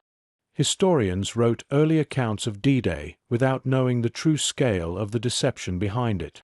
Juan Pujol García became an invisible man in plain sight. The Iron Cross he received from the Germans sat hidden in a drawer. The MBE from Britain remained tucked away, unknown to nearly everyone around him. His wartime notes were lost, scattered, or quietly destroyed.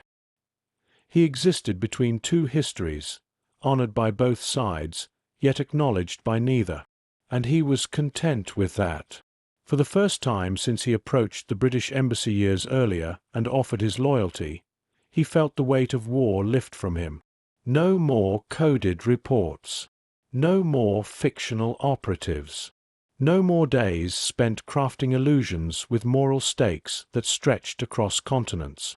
Just a man, a husband, a father, someone living quietly, far from the echoes of the world he once manipulated. Agent Garbo, the master deceiver, had vanished. Juan Pujol García remained. But history has a way of discovering the truths that time tries to bury, and one day, decades later, the world would try to find him again. When history comes knocking. For nearly 3 decades, Juan Pujol García lived in near-total obscurity. Caracas became the landscape of his new life. Warm mornings, crowded markets, the sound of traffic rolling past open windows, and the hum of a city far removed from the battlefields and intelligence rooms that had once defined his every waking hour. To his friends and neighbors, he was quiet, unremarkable, sometimes introspective but always kind. No one suspected they were speaking to a man who had shaped the course of the Second World War through imagination and nerve. It was exactly how he wanted it. The world he had helped deceive believed him dead. MI5 had officially recorded his death in the late 1940s, a convenient fiction that ensured no remnants of the Nazi intelligence apparatus would ever come searching. His name disappeared from the lists of wartime agents. The public knew nothing of him. Even his children grew up unaware of the extraordinary story behind their father's past.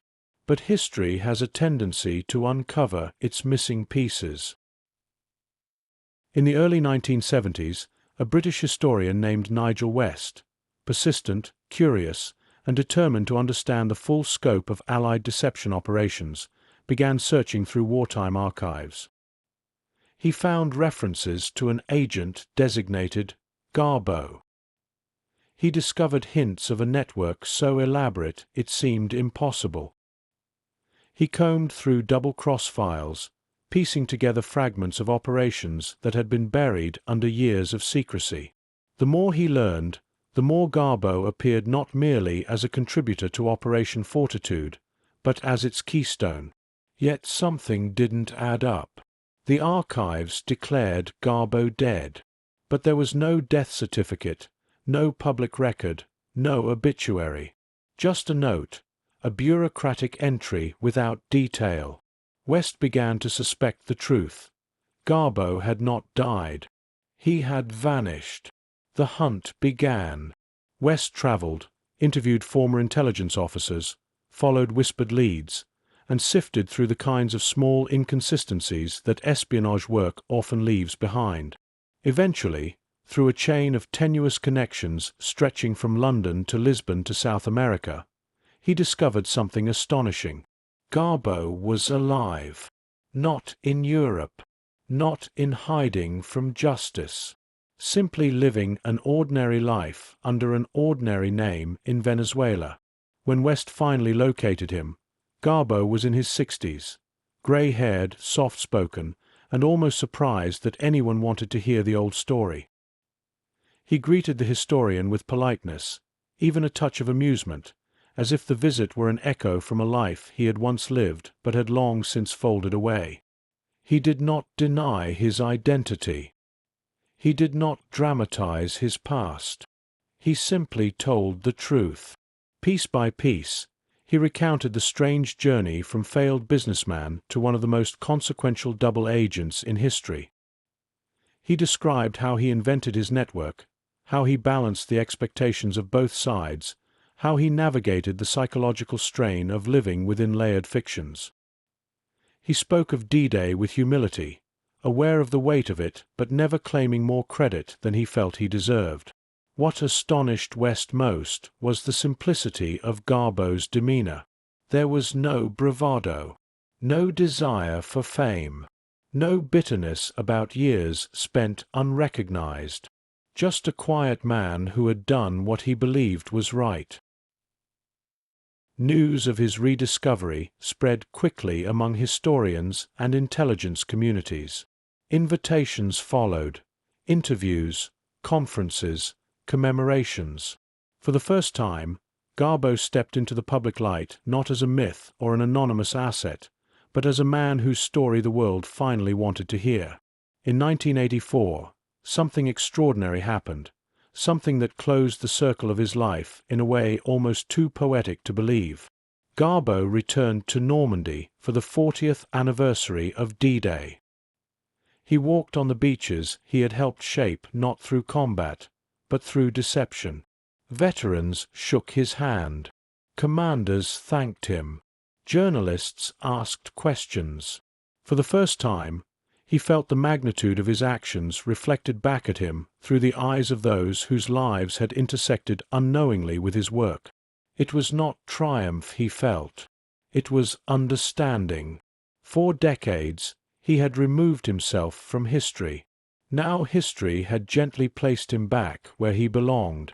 Garbo spent his later years quietly, dividing time between Venezuela and Spain. He spoke occasionally about his past, but never with the flourish of someone seeking legacy.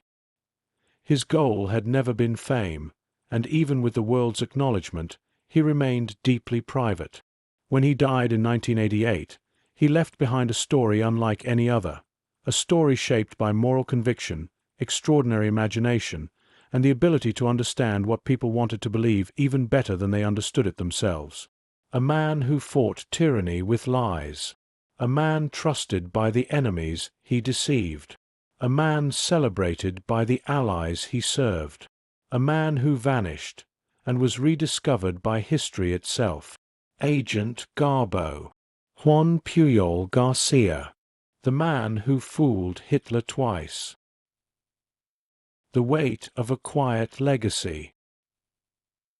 After his rediscovery, Juan Pujol García found himself inhabiting an unexpected space, neither celebrity nor recluse, neither myth nor ordinary man.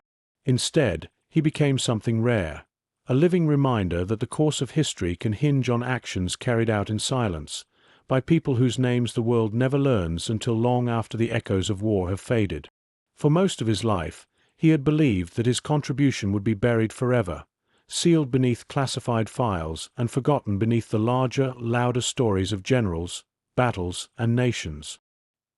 He never imagined that anyone would come searching for the mind behind Garbo, or that his name would one day be spoken in the same breath as monumental turning points in the war.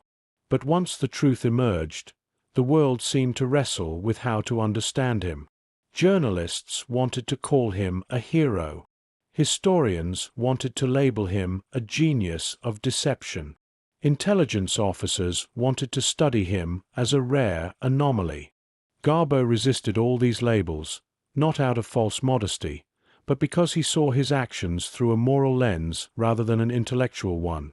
To him, deceiving the Nazis had been necessary, not brilliant. Serving the Allies had been an act of conscience, not strategy. He had not been chasing acclaim or shaping his own legend.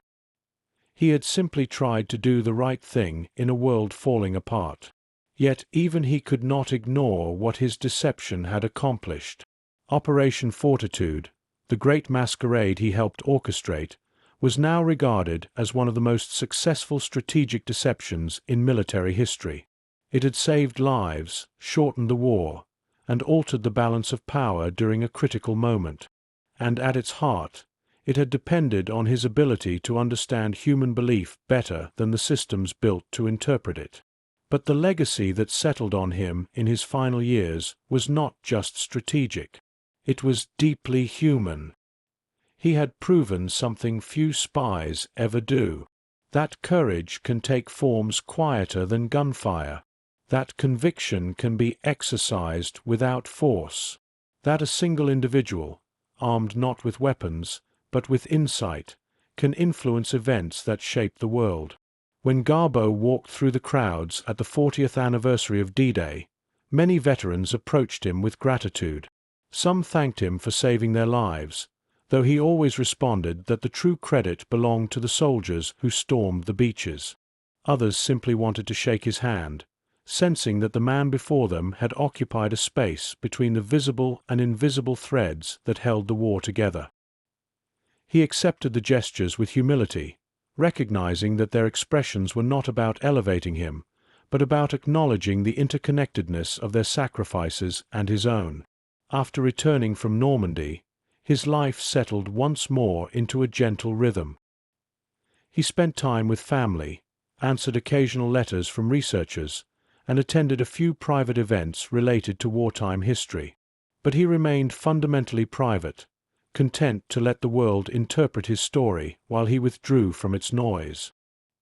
He often reflected on the strange arc of his life. A hotel manager who became an unwelcome volunteer. A rejected offer that turned into a self-made espionage career. A fictional network that shaped real military decisions. A man awarded honors by two opposing nations, one for loyalty, the other for deception. A ghost rediscovered by history. He sometimes wondered what might have happened if the British had accepted him the first time he offered his services. Would his talents have been recognized sooner? Would his path have been less improvisational, less dangerous?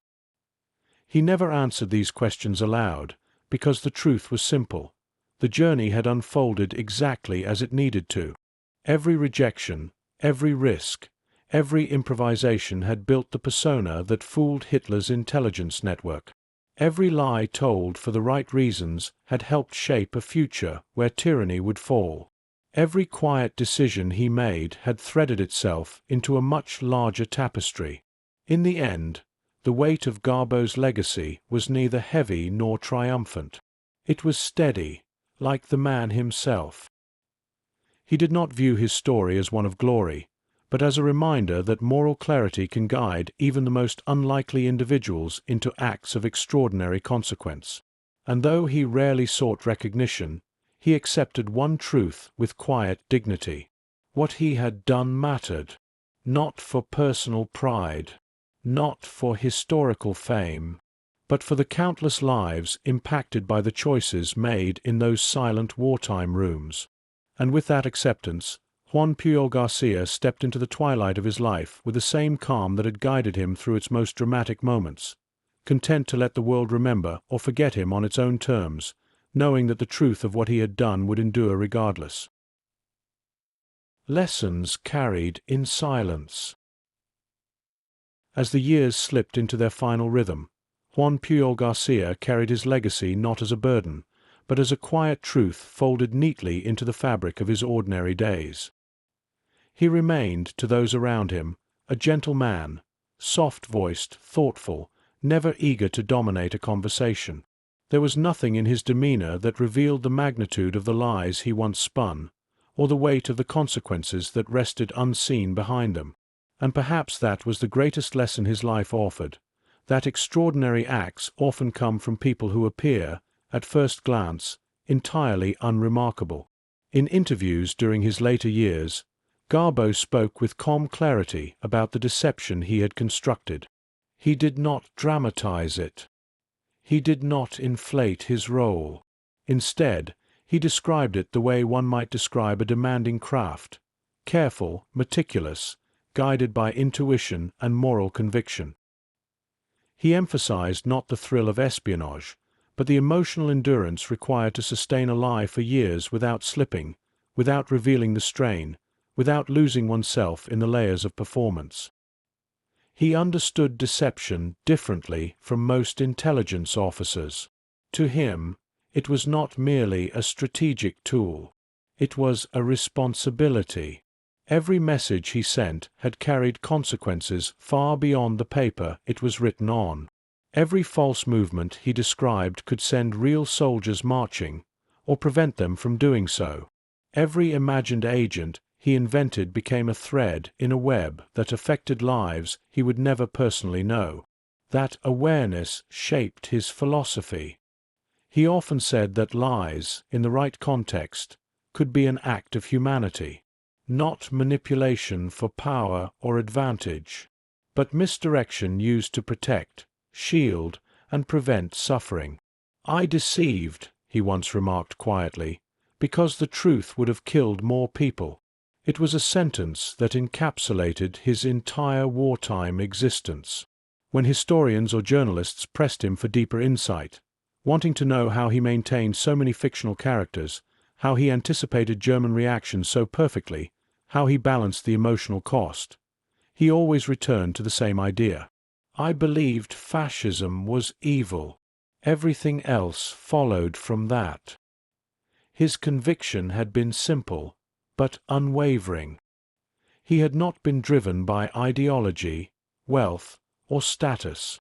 He had been driven by conscience.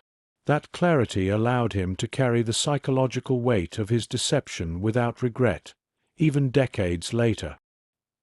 He acknowledged that the work had been isolating, exhausting, and at times frightening. But he also acknowledged that he would do it again if the circumstances demanded it. His guiding principle had never changed. He could not stand by while tyranny threatened the world. Yet Garbo's later reflections also revealed something more delicate, an understanding of the emotional toll that comes from living a life defined by secrecy. He spoke softly about the loneliness of those years, of the strange feeling of inhabiting two worlds at once.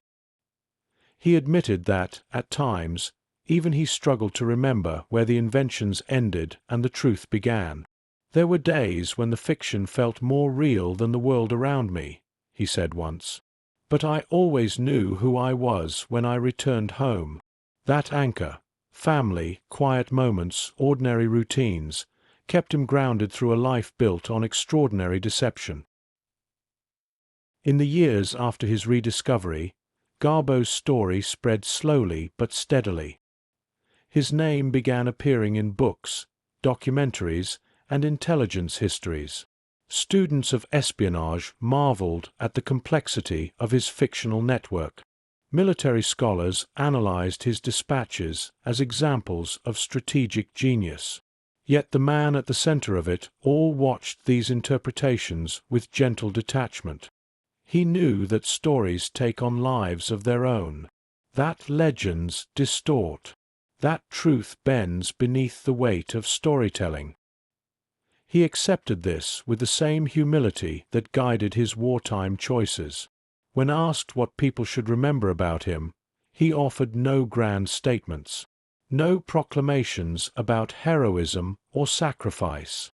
He simply said, "I did what I could," and perhaps that was the essence of his legacy, a reminder that history is shaped not only by the loud and the powerful, but also by the quiet and the steadfast, those who act not for glory, but because the world asks them to do something difficult, at a moment when they are the only one who can.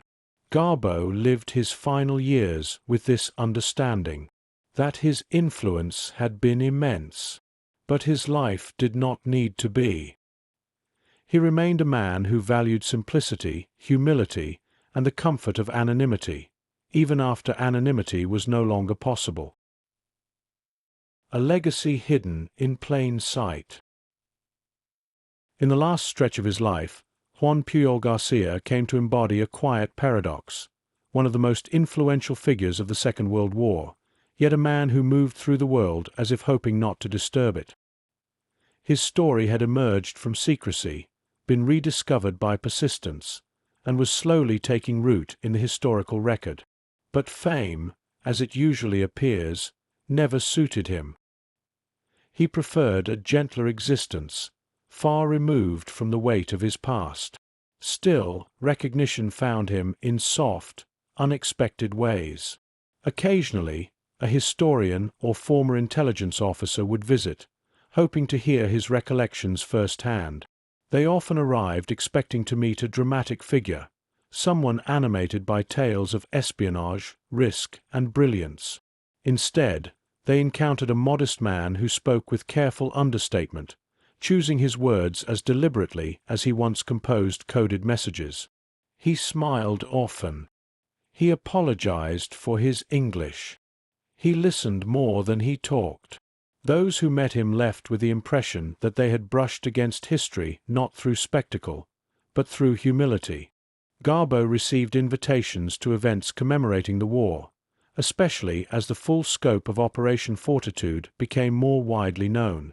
Sometimes he accepted. Sometimes he declined. He felt gratitude for the gestures, but remained wary of anything that resembled adulation. His role, he insisted, was just one thread in a vast tapestry woven by countless others: soldiers, intelligence officers, planners, and ordinary civilians who endured unimaginable hardship.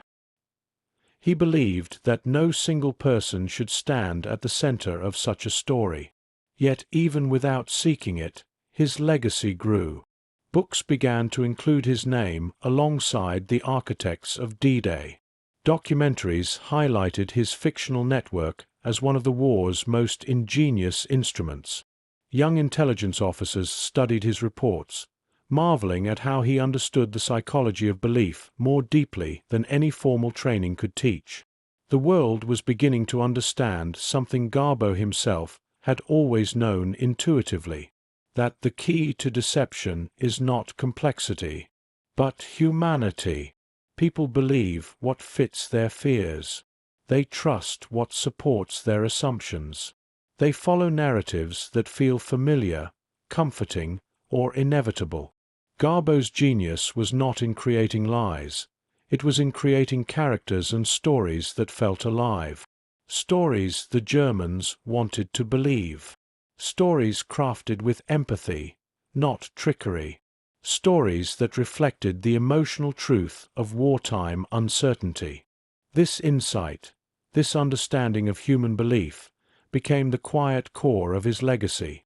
As years passed, Garbo spoke occasionally about the moral dimension of deception.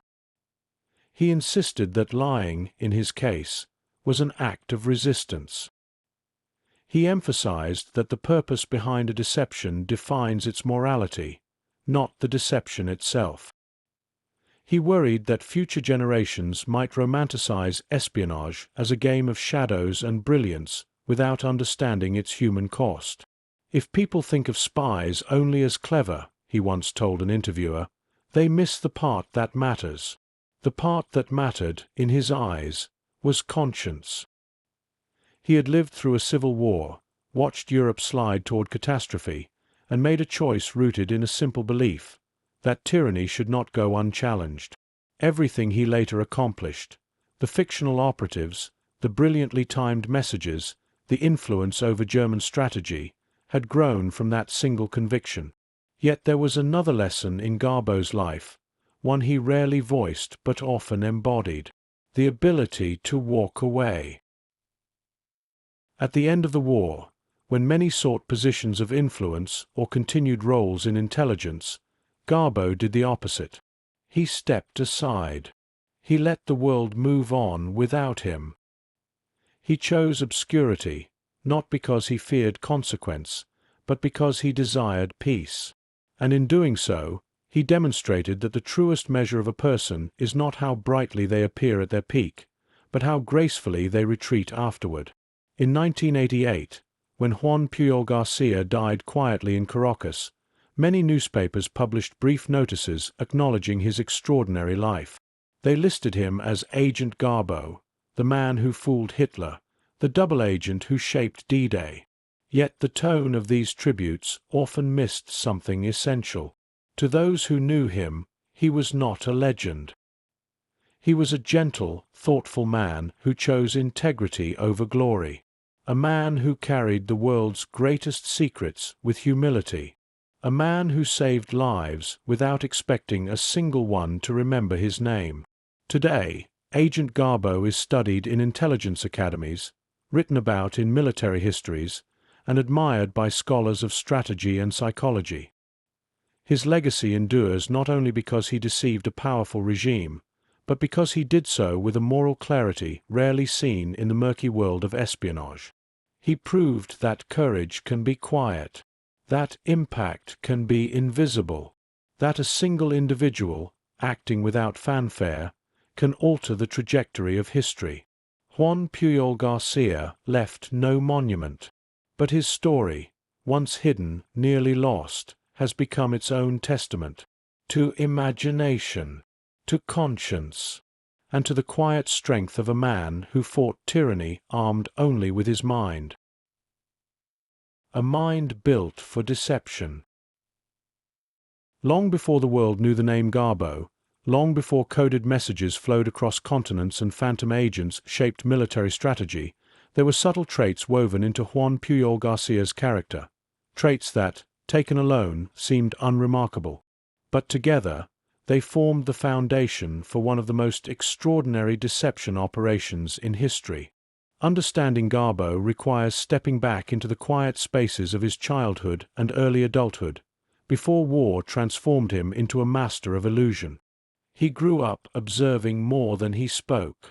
Family members often recalled that Juan was the kind of boy who listened with full attention, absorbing tone, gesture, rhythm, and atmosphere. He noticed small shifts in mood, sensed unspoken tensions, and understood instinctively how people built their beliefs from fragments of what they saw and heard. This ability to read others was not dramatic.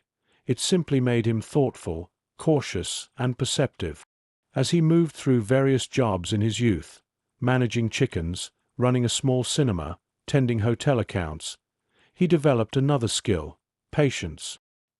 He learned to observe without rushing toward conclusions, to sit with problems longer than most, to understand that people reveal themselves slowly, through habits more than declarations. These early lessons were not glamorous, but they shaped a mindset uniquely suited for espionage. For Garbo, deception was never about clever trickery. It was about understanding the emotional logic that made people believe what they wanted, or feared, to be true. The Spanish Civil War sharpened this instinct. Garbo saw firsthand how ideology distorted perception, how propaganda reshaped reality, and how ordinary people became vessels for the narratives fed to them. He watched as beliefs hardened into certainties, often untethered from fact. The brutality of the war left him disillusioned with extremism, but it also gave him insight into the mechanics of persuasion. He saw how fear made people cling to certain stories, how pride prevented them from questioning information that confirmed their worldview, how the desire for order made them ignore contradictions. These observations were not academic. They were visceral. They stayed with him long after the war ended. By the time the Second World War erupted, Garbo had developed an intuitive grasp of how belief systems formed and how they could be shaped. He understood something essential that many intelligence agencies overlooked. People rarely believe information because it is true. They believe it because it fits their understanding of the world. This insight would become the cornerstone of his deception.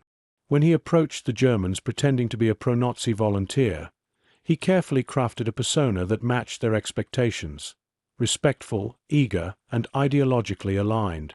When he invented his fictional network, he gave each agent flaws and frustrations because that's what made them believable. When he prepared his reports, he sprinkled them with mundane details: train delays, minor illnesses, overheard gossip, because reality is built from the ordinary. He knew exactly how to sound credible because he knew exactly how the aware wanted their world to look. Just as important was another trait that defined him deeply: a moral compass that pointed unerringly toward justice. Garbo was not a manipulator by nature. He did not deceive for gain or for pleasure. His lies were rooted in a belief that fascism must be opposed, not with violence, but with cunning.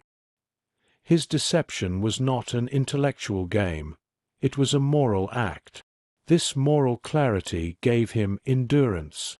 Sustaining a deception for years, maintaining dozens of fictional identities, anticipating enemy reactions, balancing two intelligence services, would have been impossible without a profound internal anchor. Garbo's anchor was conviction. He believed the war demanded courage of a kind he could offer, the courage to mislead for the sake of protecting lives.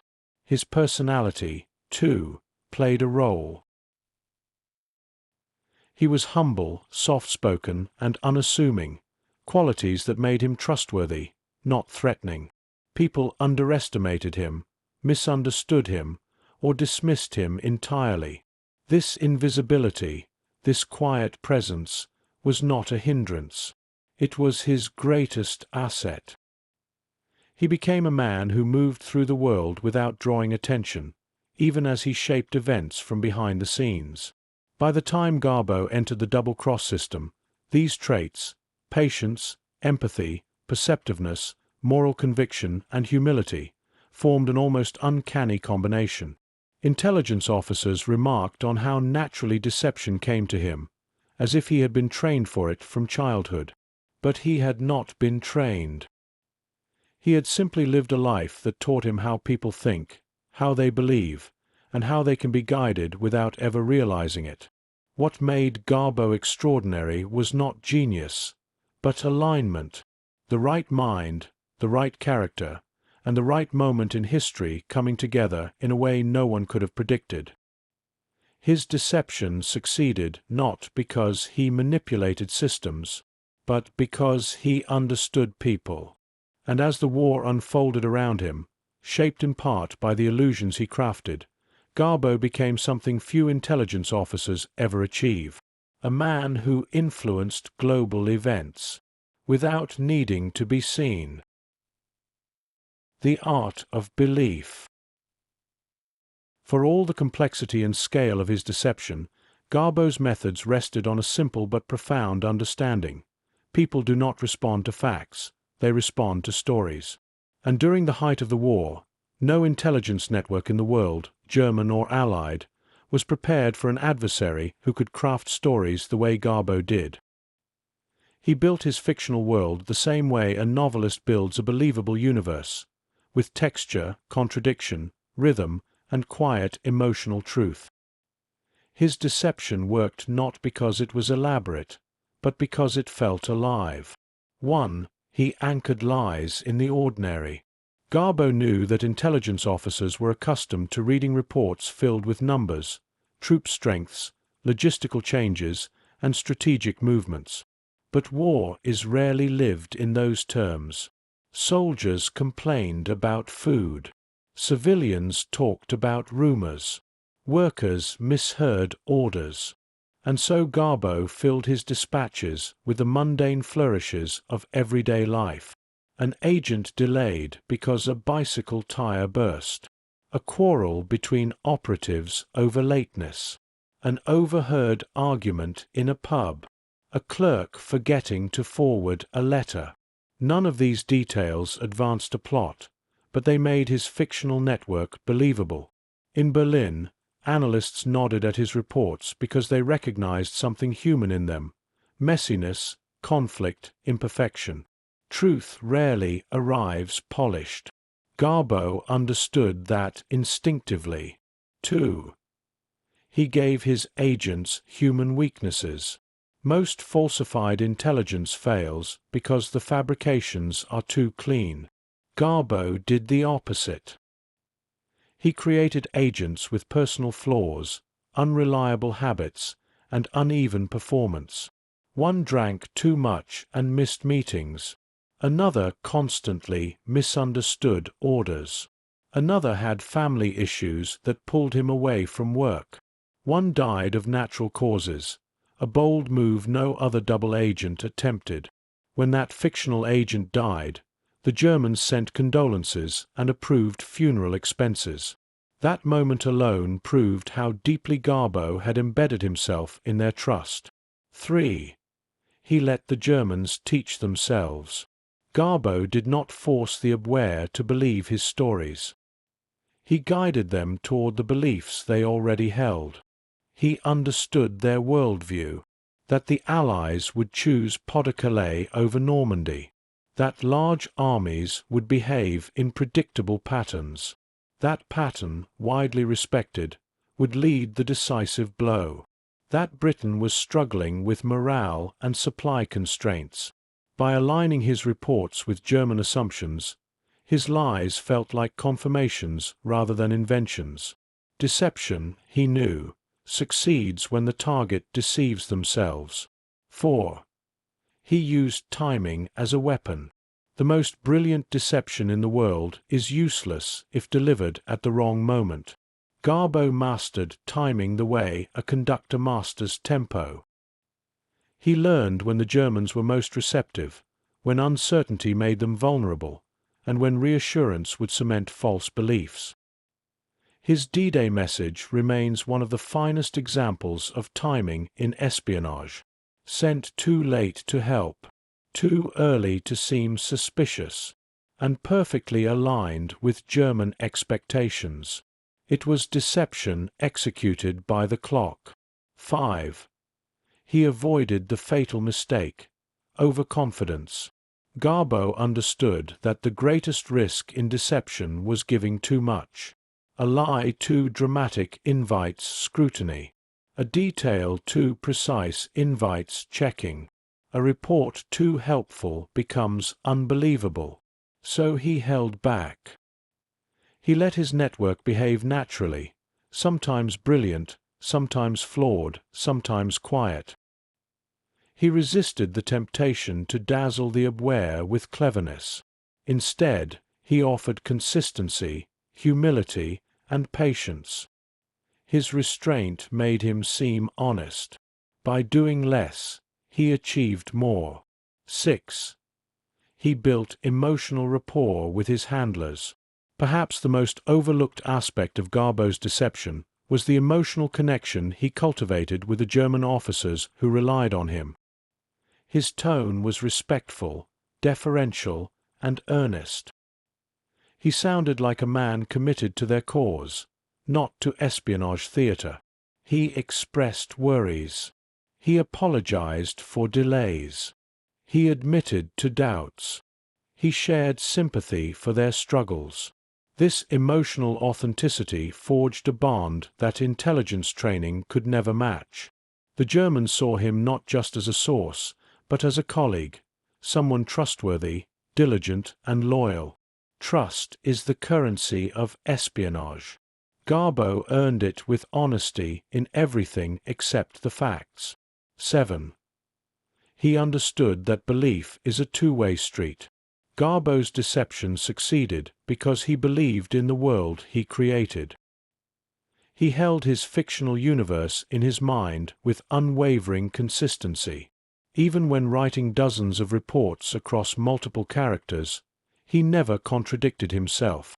The Germans sensed this coherence. It made his network feel real. He didn't just ask the Abwehr to believe in his world. He believed in it first. Through all these techniques, Garbo achieved something intelligence agencies rarely accomplish. He turned fiction into strategic reality. His reports shaped German troop deployments. His agents influenced enemy analysis. His timing determined the margins of victory. And he did it without ever lifting a weapon, without commanding troops, without stepping onto a battlefield.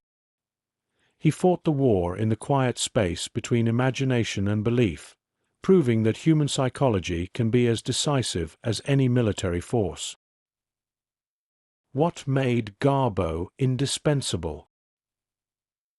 Garbo's success was not the result of a single talent, but the combination of several traits that, together, made him uniquely effective in the world of wartime intelligence. His value came from the way these traits reinforced each other, creating a steady, reliable presence that both the British and the Germans came to depend on. First, he had an unusual consistency. His tone, his pacing, and the behavior of his fictional agents never drifted. Every message followed the logic of the world he created. This consistency built trust over time. German analysts never found contradictions, never saw gaps in the structure, and never detected the artificial nature of his network. In an environment where misinformation often revealed itself through errors, Garbo's steadiness made him appear authentic. Second, he communicated in a manner that felt reasonable. He avoided dramatic claims or sweeping insights. His reports rarely contained sensational details. Instead, he gave information that sounded routine, small observations tied to the slow rhythm of everyday life. This understated style kept him below suspicion while giving the Germans enough evidence to confirm their own expectations. Third, he worked with discipline. MI5 officers noted that Garbo treated intelligence work with a kind of focus many trained operatives struggled to maintain. He tracked dozens of fictional personalities without losing track of their voices or their assigned regions. He monitored the evolving war and adjusted his reports accordingly. His attention to detail helped him maintain credibility during some of the most critical months of the conflict. Fourth, he showed caution. He never pushed too hard or attempted to steer the Germans with bold claims. When he offered assessments, he framed them as interpretations rather than certainty. This cautious tone reinforced his image as a careful observer rather than a manipulative informant. In a system often plagued by exaggeration, his restraint stood out. Fifth, he adapted well to pressure. The months leading to D-Day placed enormous demands on MI5 and its double agents, but Garbo handled the strain without allowing it to distort his narrative. His messages remained clear, measured, and aligned with the broader deception plan. Even when deadlines tightened or strategy shifted, he adapted smoothly, giving MI5 the reliability they needed at a moment when timing was everything. Finally, he understood both sides. His awareness of German expectations helped him craft reports they would accept, while his cooperation with British officers ensured that his messages supported Allied strategy. He bridged the gap between two intelligence cultures, giving him a level of insight most operatives never achieved. This dual awareness made his deception highly effective and difficult to detect. By the time the war reached its decisive last year, Garbo had become a rare asset, one whose reliability allowed the Allies to shape German expectations with confidence. His methods did not rely on advanced technology or complex espionage tools. They relied on human understanding, how people think, what they trust, and why they believe certain narratives over others. Garbo mastered those dynamics better than anyone else. The double-cross system around him. Garbo's achievements did not happen in isolation. He operated within the double-cross system, a British counterintelligence framework that turned captured or volunteer agents into controlled sources feeding misinformation to the Germans. Understanding this system helps reveal why Garbo became so central, why his work succeeded where others struggled, and how his unique abilities fit into a larger mechanism designed to confuse and redirect the enemy. The double-cross system relied on three pillars: control, coordination, and credibility. Every agent had to be monitored closely, their reports carefully shaped, and their communications timed with precision. The goal was not simply to trick the Germans once, but to build a pattern of reliability that allowed British intelligence to guide the enemy's expectations over months and years. Most agents contributed in limited ways. Some offered fragments of information, others provided selective truths mixed with carefully planned falsehoods. A few were unpredictable, requiring constant intervention to keep their stories believable. Garbo stood out immediately because he required less correction than most. His instincts aligned naturally with the goals of the system, and his calm, measured style fit the tone MI5 needed for long-term deception. Within MI5, Garbo worked closely with Tomas Harris, his case officer and primary collaborator. Harris helped translate Garbo's ideas into operational reports, ensuring they matched the broader deception campaigns. Their partnership was essential. Harris provided structure, while Garbo supplied the narrative detail the Germans found convincing. The two men developed a rhythm that made the work manageable, especially as Garbo's network expanded to dozens of fictional operatives. The British also supported Garbo with intercepted German communications. Through ultra-decrypts, MI5 could see exactly how Garbo's messages were received, what the Germans believed, and which parts of his reports needed reinforcement or adjustment. This feedback loop allowed Garbo to refine his narratives with accuracy few other agents enjoyed. He could see his own effectiveness in real time, making him even more valuable to British planners. As the war progressed, Garbo became one of the system's most trusted pillars. Other double agents supplied useful information, but none shaped German thinking as consistently or as deeply as he did. His reports meshed seamlessly with the larger deception operations, Fortitude North, Fortitude South, and the build-up of the fictional First U.S. Army Group. Garbo's network acted as confirmation for these broader illusions, making them feel grounded in everyday observation. His work also absorbed risk from other agents.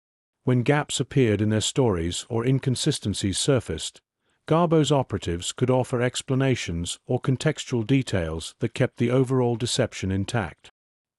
His network acted like connective tissue, smoothing out rough edges and reinforcing British credibility across multiple fronts. German intelligence officers, meanwhile, saw Garbo as an anchor in a world filled with uncertain information. Even as they questioned other sources, they treated Garbo with steady confidence. His reports tied together their understanding of Allied movements, and their reliance on him grew stronger as the war intensified. This trust made him indispensable to British planners, who used his position strategically, especially in the months leading to D-Day. By 1944, the double-cross system had turned into a finely tuned instrument of misdirection, and Garbo was positioned at its center. His reliability allowed the British to manipulate German expectations in ways no single agent could have achieved alone. The system was strong, but Garbo amplified its reach, giving it a human voice the enemy believed without hesitation. In a network filled with complex personalities and operational challenges, Garbo provided stability. And through that stability, he shaped decisions made far beyond the small office where he and Harris crafted their careful reports.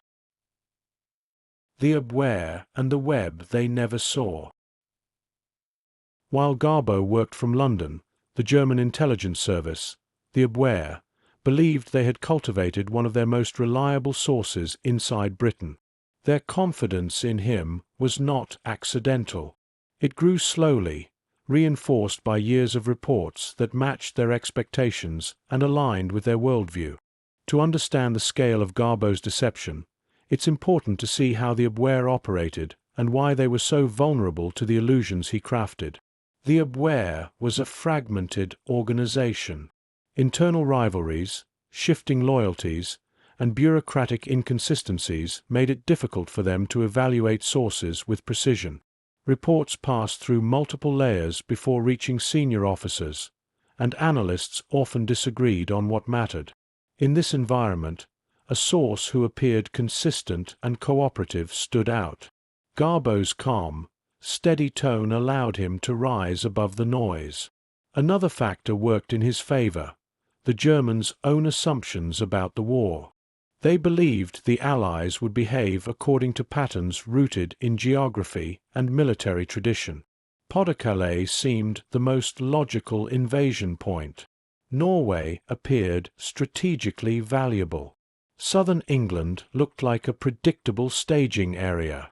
Garbo understood these assumptions and shaped his reports to confirm them. When intelligence confirmed what commanders already believed, it felt more credible. Garbo also benefited from the Abwehr's hunger for detail. They preferred reports that included small logistical observations or human anecdotes.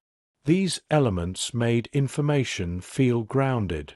Garbo provided these naturally. His fictional agents wrote about street chatter, minor arguments, routine travel delays, and the frustrations of wartime life. German analysts read these details as proof that his network was embedded deeply in British society. More importantly, the Abwehr rarely questioned the sheer size of Garbo's fictional network. A source who could coordinate dozens of operatives was extremely valuable, and the Germans viewed this with pride. Instead of seeing the complexity as a red flag, they treated it as evidence of Garbo's dedication.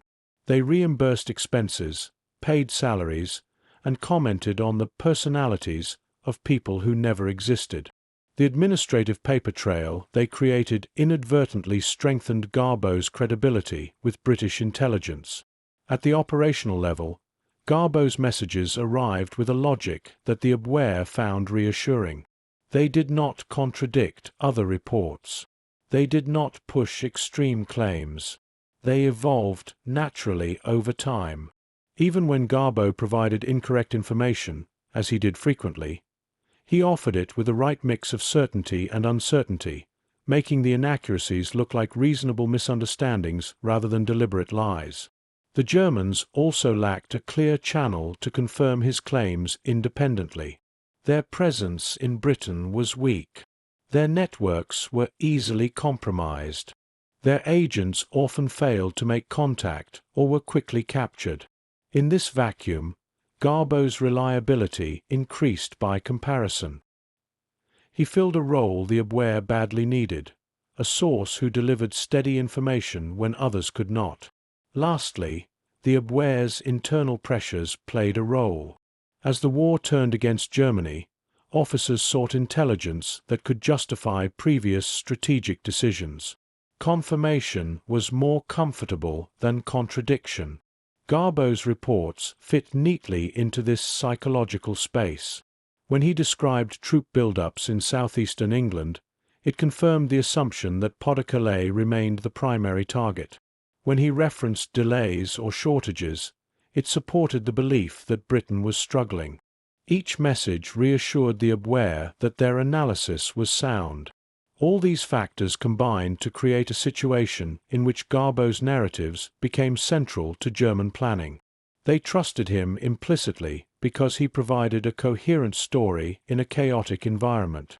And by the time suspicion might have arisen, it was too late. His credibility had been built slowly, brick by brick, until it resembled a structure no one dared question. The Abwehr never saw the deception because they believed too strongly in the picture Garbo helped them paint. And that belief allowed the Allies to shape the battlefield long before the first soldier stepped onto the shores of Normandy. How Garbo fit into Allied strategy. By the time Allied planners prepared for the decisive push into Western Europe, Garbo had become more than a valuable double agent. He was a structural element of the deception plan that supported Operation Overlord. His reports functioned like connective links between multiple layers of misinformation, helping ensure that the Germans saw a coherent picture rather than a collection of scattered signals. Allied strategy during this period relied heavily on integration. Multiple deception efforts had to align: fake radio traffic, dummy installations, controlled leaks, misleading diplomatic conversations, and the coordinated actions of other double agents. For these elements to work, they needed a narrative anchor, something that made the entire illusion believable. Garbo provided that anchor. His fictional network offered explanations for movements the Germans observed through aerial reconnaissance or intercepted communications. When the Allies inflated tanks or staged troop activities in southeastern England, Garbo's operatives reported similar details. These independent confirmations made the deception more credible. Instead of seeing inconsistencies, German analysts saw alignment. Garbo also gave planners a way to guide German thinking at critical moments. If the Allies needed to reinforce the idea of a northern invasion, Garbo's network supplied small but convincing observations, comments overheard in pubs, shipments seen at ports, or hints of officers preparing for deployment. If the Allies needed to soften focus on Normandy, his reports shifted attention naturally in other directions. Another advantage came from his reach. Garbo's network was widespread, covering multiple regions, professions, and social circles within Britain. This breadth allowed MI5 to coordinate many aspects of the deception through a single channel. Rather than relying on several agents to communicate pieces of the story, planners could funnel key elements into Garbo's reports and let his fictional operatives distribute them naturally. Allied commanders also valued Garbo because his credibility with the Germans was strong enough to shape high-level decisions. When he suggested that certain troop movements were signs of preparation rather than training, the Abwehr paid attention. When he implied that the main attack was still several weeks away, senior officers in Berlin adjusted their expectations. This influence allowed the Allies to set the strategic rhythm leading up to D-Day. In the weeks before the invasion, Garbo's messages became tightly integrated into the broader deception matrix. His reports aligned with radio traffic from the fictional 1st U.S. Army Group. They matched sightings of dummy equipment. They reinforced false build-up patterns in southeastern England. The consistency between these elements made the entire deception appear authentic. After the landings began, Garbo played another key role, maintaining the illusion of a second, larger invasion. His timing mattered as much as his words. His dispatches explained why the assault on Normandy should be viewed as a diversion, which helped keep German reserves in the wrong place. The decision to hold these units back contributed directly to the Allies' ability to secure and expand their beachheads. Garbo's contributions highlight an essential truth about the strategy behind D-Day. Success did not depend solely on force, but on controlling information. The Allies understood that shaping the enemy's perception could be as important as defeating their forces in combat. Garbo became the embodiment of that principle, a single, reliable source who guided German expectations through careful, consistent reporting. By fitting smoothly into the wider structure of Allied deception, Garbo helped ensure that the Germans made strategic decisions based on an illusion the Allies designed. His work did not replace military action, but it enhanced it, giving commanders a critical advantage during the most important operation of the war. The human cost of the illusion. Garbo's deception is often remembered for its strategic brilliance, but behind the operational success lay a quieter, more personal reality. The work demanded emotional endurance, constant vigilance, and a level of moral discipline that few operatives could sustain. The human cost of his role was not measured in physical danger, but in the psychological strain of living inside a layered fiction for years. The first burden came from the intensity of the routine. Garbo's life revolved around messages, schedules, and deadlines. Even small errors, a name misplaced, a sequence misstated, a fictional agent behaving inconsistently, could undermine the credibility he had spent years building. He lived with the knowledge that each report had to be precise. This pressure created long stretches of fatigue, and MI5 officers later noted how much focus the work demanded from him. Another strain came from the isolation embedded in his responsibility. Garbo carried the weight of an entire fictional network. Every character, every message, every logistical detail originated in his mind. This was not a job he could easily share or delegate. Even with Thomas Harris guiding the operational framework, the narrative structure rested almost entirely on Garbo's shoulders. Maintaining the illusion required him to inhabit multiple perspectives at once, switching between invented personalities while still keeping the tone consistent. This constant shifting took a toll. The mental effort required to sustain multiple identities, especially under wartime stress, was significant. It left little room for relaxation or emotional rest.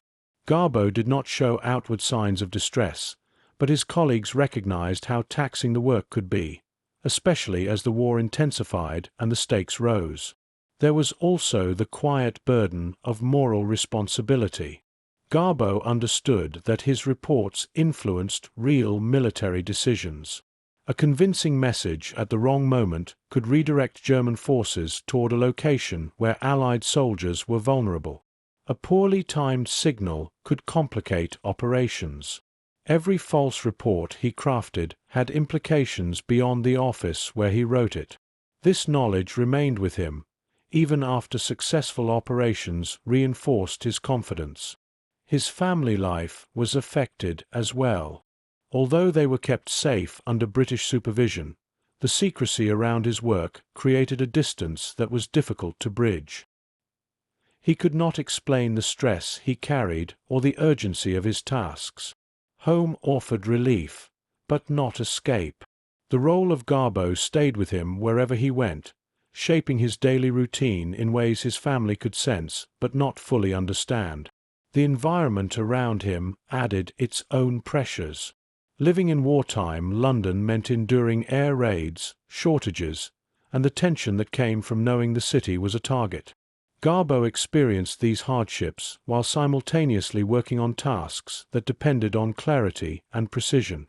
Balancing the external stress of war with the internal demands of deception made the work even heavier. Despite these challenges, Garbo rarely allowed the strain to alter his tone or disrupt his consistency. He maintained his calm style, kept his fictional network coherent, and adapted to new demands as the war evolved. His ability to manage the psychological burden became one of his most valuable traits. It allowed him to operate reliably at a time when many agents faltered under far less pressure. His story demonstrates that the human cost of espionage can exist even without direct combat or immediate physical danger. Garbo's service required emotional control, mental resilience, and a steady commitment to a mission carried out in isolation. These qualities made his deception successful, but they also reveal the quiet weight he carried throughout the war. He fought his battles within the mind, not against armies, but against fatigue, doubt, and the constant need to remain believable. When truth became a threat. As the war entered its final year, the risks surrounding Garbo's work shifted. Early in the conflict, danger came from being discovered by the British or exposed by inconsistencies in his reports. Later, the threat evolved into something more complex: the possibility that the Germans might realize they had been deceived for years.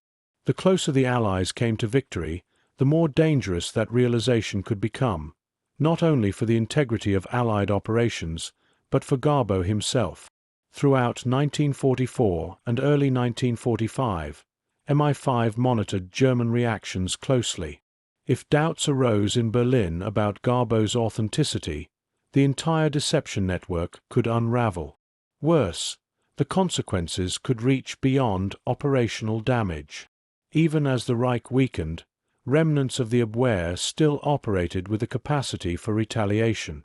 A double agent exposed during wartime, or even immediately after, could face violent consequences. Garbo was acutely aware of this. He had built his life around narratives that depended on German trust.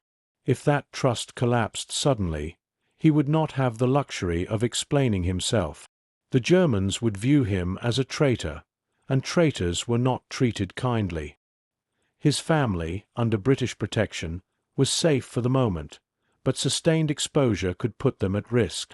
Maintaining credibility was not only an operational priority, it was a matter of personal safety. This sensitivity to risk guided the final stages of his deception. As German communications fragmented and war pressures increased, Garbo adjusted his narrative tone. He became more reserved in his assessments, allowing his fictional network to feel the strain of collapsing communications. He avoided bold claims and offered only the kinds of cautious observations that a loyal but increasingly constrained agent might provide. Another dangerous moment came with the collapse of the Abwehr itself. Late in the war, parts of German intelligence were absorbed into the SS or placed under stricter military control. These shifts introduced new officers who lacked the sustained relationship with Garbo that had built trust over years. New leadership meant new scrutiny. Garbo's reports were still accepted, but the risk of questions increased. MI5 recognized this vulnerability and worked carefully to let Garbo's network taper off at a believable pace. The danger extended into the post-war period as well. MI5 understood that the fall of Nazi Germany would not immediately eliminate threats. Some former intelligence officers might escape accountability. Others might seek explanations for the strategic failures that contributed to the Reich's collapse. If Garbo's deception became widely known too soon, it could provoke retaliation against him or his family. For this reason, MI5 supported the idea of Garbo disappearing. His death was quietly recorded. References to him in official documents were sealed. His movements after the war were concealed, and his identity shifted as he settled into new countries. This was not theatrical espionage, it was practical protection. The work he had done was too sensitive, too intertwined with Allied victory, and too humiliating to German intelligence to be exposed without precautions. Garbo lived with this awareness. Even in the safety of Venezuela, he remained cautious, avoiding discussions that could reveal too much. He understood that truth, handled carelessly, could become dangerous long after the war ended. His survival depended on maintaining the fiction of his disappearance, and he accepted that necessity without complaint. What makes his story remarkable is not simply that he fooled the Germans during wartime, but that he continued deceiving them afterward, not for strategy, but for survival. His real life depended on his fictional death.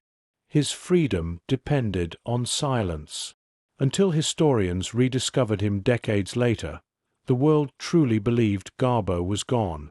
In this final phase, the line between truth and deception blurred not just professionally, but personally. Garbo lived with the knowledge that the truth of what he had done could expose him to harm. For him, secrecy was no longer an operational tool, it was a shield. The weight he chose not to reveal. Garbo's disappearance after the war left behind a silence that lasted decades.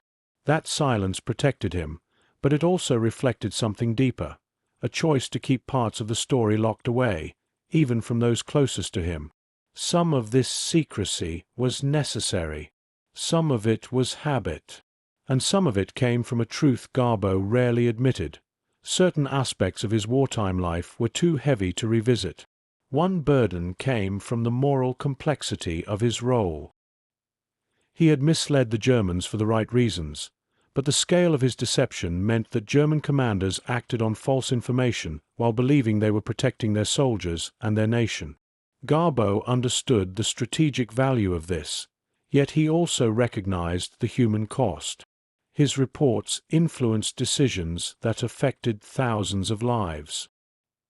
He did not cause the war, but the weight of influencing its direction never left him completely.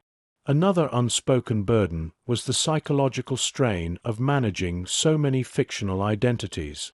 For years he carried dozens of voices in his mind, each with a backstory, habits, and relationships.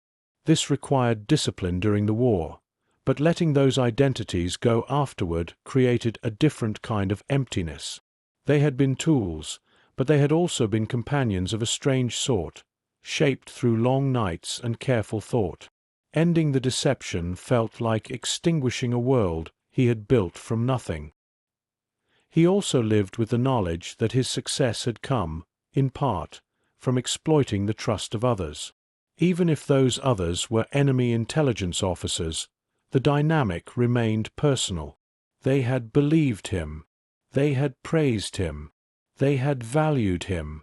Garbo did not take pride in betraying individuals.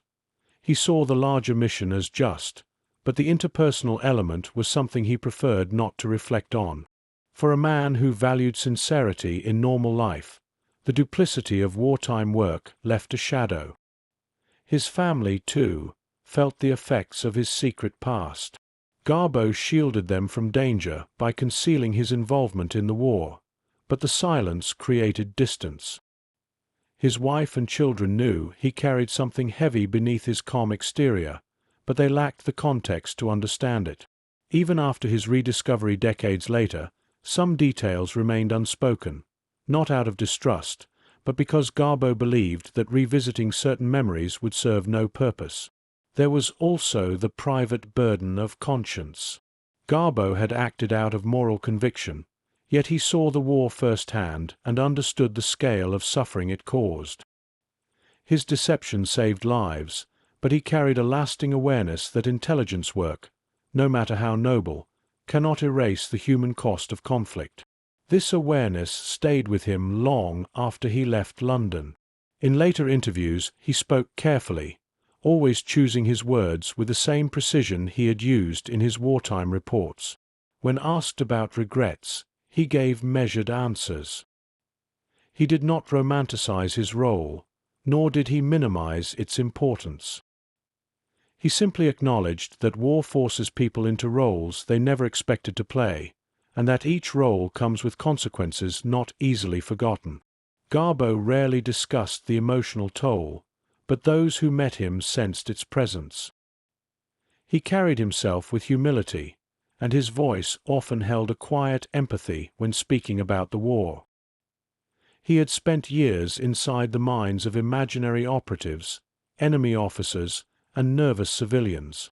That experience gave him insight into human vulnerability, but it also left internal marks that he preferred to keep private. Even after being honored by both sides, Garbo maintained a simple truth. He had done what was necessary. Nothing more. Nothing less. The weight of the illusion he built, the choices he made, the lives affected, the truths withheld, remained his own to carry. He never asked the world to understand that weight. He only asked that the world learn from it. Why his deception still matters. Garbo's work belongs to a specific time and a specific war, but the principles behind his deception extend far beyond the 1940s. His success offers insights into how information, belief, and strategy interact, insights that remain relevant in any era shaped by uncertainty or conflict. One reason his story still matters is the clarity it brings to the role of perception in warfare. Garbo demonstrated that altering what the enemy believes can be as powerful as altering what they can physically do.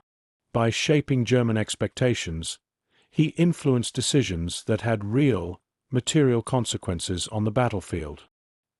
His deception helped determine where divisions were deployed, how reserves were positioned, and how long Germany hesitated before shifting forces. In this way, he proved that information can become a strategic asset equal to manpower or firepower. His work also highlights the importance of understanding human psychology in intelligence operations. Garbo succeeded not by overwhelming the Germans with complex lies, but by offering them information that matched their assumptions. He made his reports believable by aligning them with patterns the Abwehr already trusted. This remains a core principle in modern intelligence work. Deception succeeds when it feels like confirmation, not contradiction. Another lasting lesson comes from the discipline and restraint that defined Garbo's style. He avoided dramatic claims and kept his reports grounded in realistic detail. This approach allowed him to operate unnoticed, even while shaping major decisions. In an age where information can spread rapidly and unpredictably, his insistence on moderation offers a model for credible messaging. It shows that consistency builds trust, and trust gives information its power.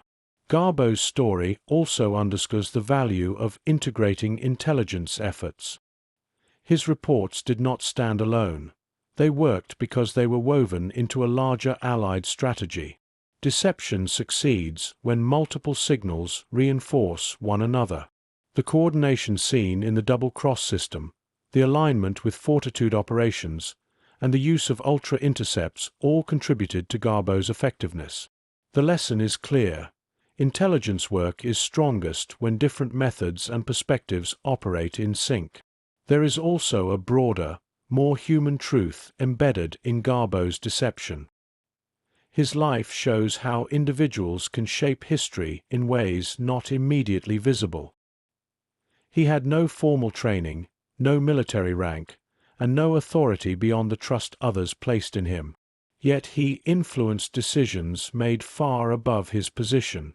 In this sense, his story offers a reminder that meaningful impact does not always require power, resources, or recognition. Sometimes it requires only clarity, consistency, and a willingness to act when circumstances demand it. Finally, Garbo's legacy matters because it highlights the moral complexity of deception in wartime. His lies saved lives, but they also reflected the ethical tension that arises when truth becomes a tool rather than a value.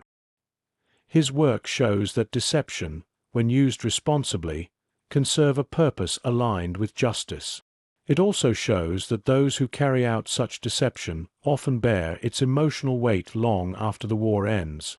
These lessons give Garbo's story lasting relevance. They show how strategy depends on belief, how belief depends on narrative, and how narrative can be shaped by individuals with patience and insight. Garbo changed the course of a war without ever stepping onto a battlefield. His work continues to demonstrate how powerful the mind can be when directed with purpose and clarity. What his story reveals about intelligence work. Garbo's experience exposes several realities about intelligence work that are often overshadowed by more dramatic portrayals. His story offers a clear view into the practical demands, limitations, and dynamics that shape successful operations. These are lessons rooted not in fiction, but in the lived experience of an agent who managed one of the most impactful deceptions of the war. The first reality is that intelligence work depends heavily on patience. Garbo's reports did not gain immediate influence. His credibility grew over time, strengthened by consistency rather than bold revelations. This gradual build-up is typical in real intelligence operations. Trust is earned through sustained reliability, not isolated breakthroughs. Garbo showed how long-term effort can achieve strategic results that sudden action cannot. Another truth his story highlights is that effective deception requires collaboration. Even though Garbo crafted his fictional network largely on his own, he did not operate independently. His reports were reviewed by MI5, integrated into wider deception plans, and aligned with signals from other agents. Intelligence work rarely succeeds through individual brilliance alone. It succeeds when individual strengths support a coordinated system. Garbo's experience also demonstrates that intelligence organizations often struggle with internal limitations. The Abwehr's trust in his reports was influenced by their structural weaknesses, fragmented communication, rushed analysis, and assumptions that were rarely challenged. Successful deception often exploits these internal blind spots rather than outsmarting a perfectly functioning system. Garbo understood how to use these vulnerabilities without drawing attention to himself. A fourth insight concerns the role of restraint. Intelligence officers frequently face pressure to generate information that looks significant or dramatic. Garbo avoided that trap. His messages focused on realism, not spectacle. He offered observations that felt natural within everyday wartime life. His style shows that moderation is often more persuasive than ambition, especially when dealing with skeptical analysts. His work also emphasizes the importance of adaptability. The war evolved constantly, and Garbo had to adjust his narrative accordingly. Changes in German intelligence structures, shifts in Allied strategy, and the unpredictability of wartime events all required him to adapt quickly without disrupting the coherence of his fictional network. Flexibility, when paired with consistency, allowed him to remain credible even in unstable conditions. Another lesson comes from the way Garbo handled uncertainty. Intelligence work rarely provides complete information. Decisions are made based on partial insights, assumptions, and patterns. Garbo's strength lay in his ability to operate effectively within these gaps. He filled uncertainty with believable detail without overcommitting to specifics. This approach kept his narrative steady even when external conditions changed. Finally, Garbo's experience reveals something essential about the human side of intelligence work. Systems, strategies, and operations matter, but they depend on people with limits, emotions, and personal motivations. Garbo's success was rooted in his sense of purpose, his commitment to opposing fascism, and his ability to understand how others thought. His work was effective because it aligned with his internal character, not because it matched a technical blueprint. These insights make Garbo's story more than a wartime anecdote.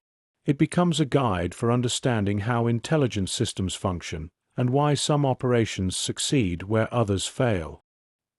His life illustrates that the most effective intelligence work is grounded in patience, teamwork, realism, and psychological awareness. Garbo's contribution remains a standout example of these principles in action. A rare figure in the history of espionage. Garbo's story stands out in the history of espionage because it is difficult to compare him to anyone else. Many intelligence officers, agents, and operatives made significant contributions during the Second World War, but Garbo occupied a unique position shaped by circumstance, personality, and the unusual path he followed. His role was not defined by daring operations or covert missions. It was defined by influence, consistency, and narrative control. One element that makes Garbo exceptional is the scale of his fictional network. Most double agents handled a limited number of identities or worked within narrow operational zones. Garbo managed dozens of imaginary operatives across multiple regions, each with distinct habits and believable personal details. This level of narrative management was unprecedented. No other agent created such an extensive cast of fictional characters, all coordinated through a single voice. Another reason he is so rare lies in his dual recognition. Garbo received honors from both sides of the conflict, an Iron Cross from Germany and an MBE from Britain. This combination is almost unheard of in espionage history. It reflects not only the success of his deception, but the extent to which his reports shaped the thinking of both nations. Few agents have ever earned the trust of their enemy so fully while remaining completely loyal to the opposition. His influence on strategy further separates him from most operatives. Many spies gather information or disrupt operations. Garbo guided enemy expectations over long periods, altering how German planners interpreted the war around them. His reports contributed to delays in troop deployment, misallocation of forces, and sustained confidence in false narratives. The strategic impact of this work is measurable and enduring. Garbo's methods also distinguished him. Instead of relying on covert actions or physical infiltration, he relied entirely on communication, carefully crafted messages that evolved over months and years. His deception did not depend on movement or infiltration, but on psychological precision. This made his approach more sustainable and more adaptable than many traditional espionage techniques. Another rare aspect of his story is the absence of betrayal in his motives. Many double agents during the war were driven by pressure, fear, money, or ideological conflict. Garbo acted voluntarily, guided by moral conviction. He chose deception as a tool to counter fascism and protect innocent lives. His motivations aligned with his actions, giving his work a coherence not often seen in intelligence operations. His anonymity after the war adds another unusual dimension. Many operatives who played significant roles sought recognition or continued their careers in intelligence. Garbo withdrew completely. His disappearance was not an attempt to escape justice or capitalize on success. It was a deliberate step away from the spotlight. This restraint underscores his character and reinforces his unique place in the history of espionage. When historians and intelligence professionals reflect on Garbo's legacy, they often describe him as a natural operative, someone whose instincts were sharper than most trained agents. Yet his genius was not rooted in technical expertise or formal instruction. It came from understanding people, patterns, and belief systems. This made him effective in ways that training alone could not replicate. In the end, Garbo stands apart because he demonstrated how powerful one individual can be when personal conviction aligns with strategic need. His story shows that espionage is not limited to covert missions or dramatic escapes. It can also be shaped by quiet work carried out in plain sight, through messages crafted with patience and clarity.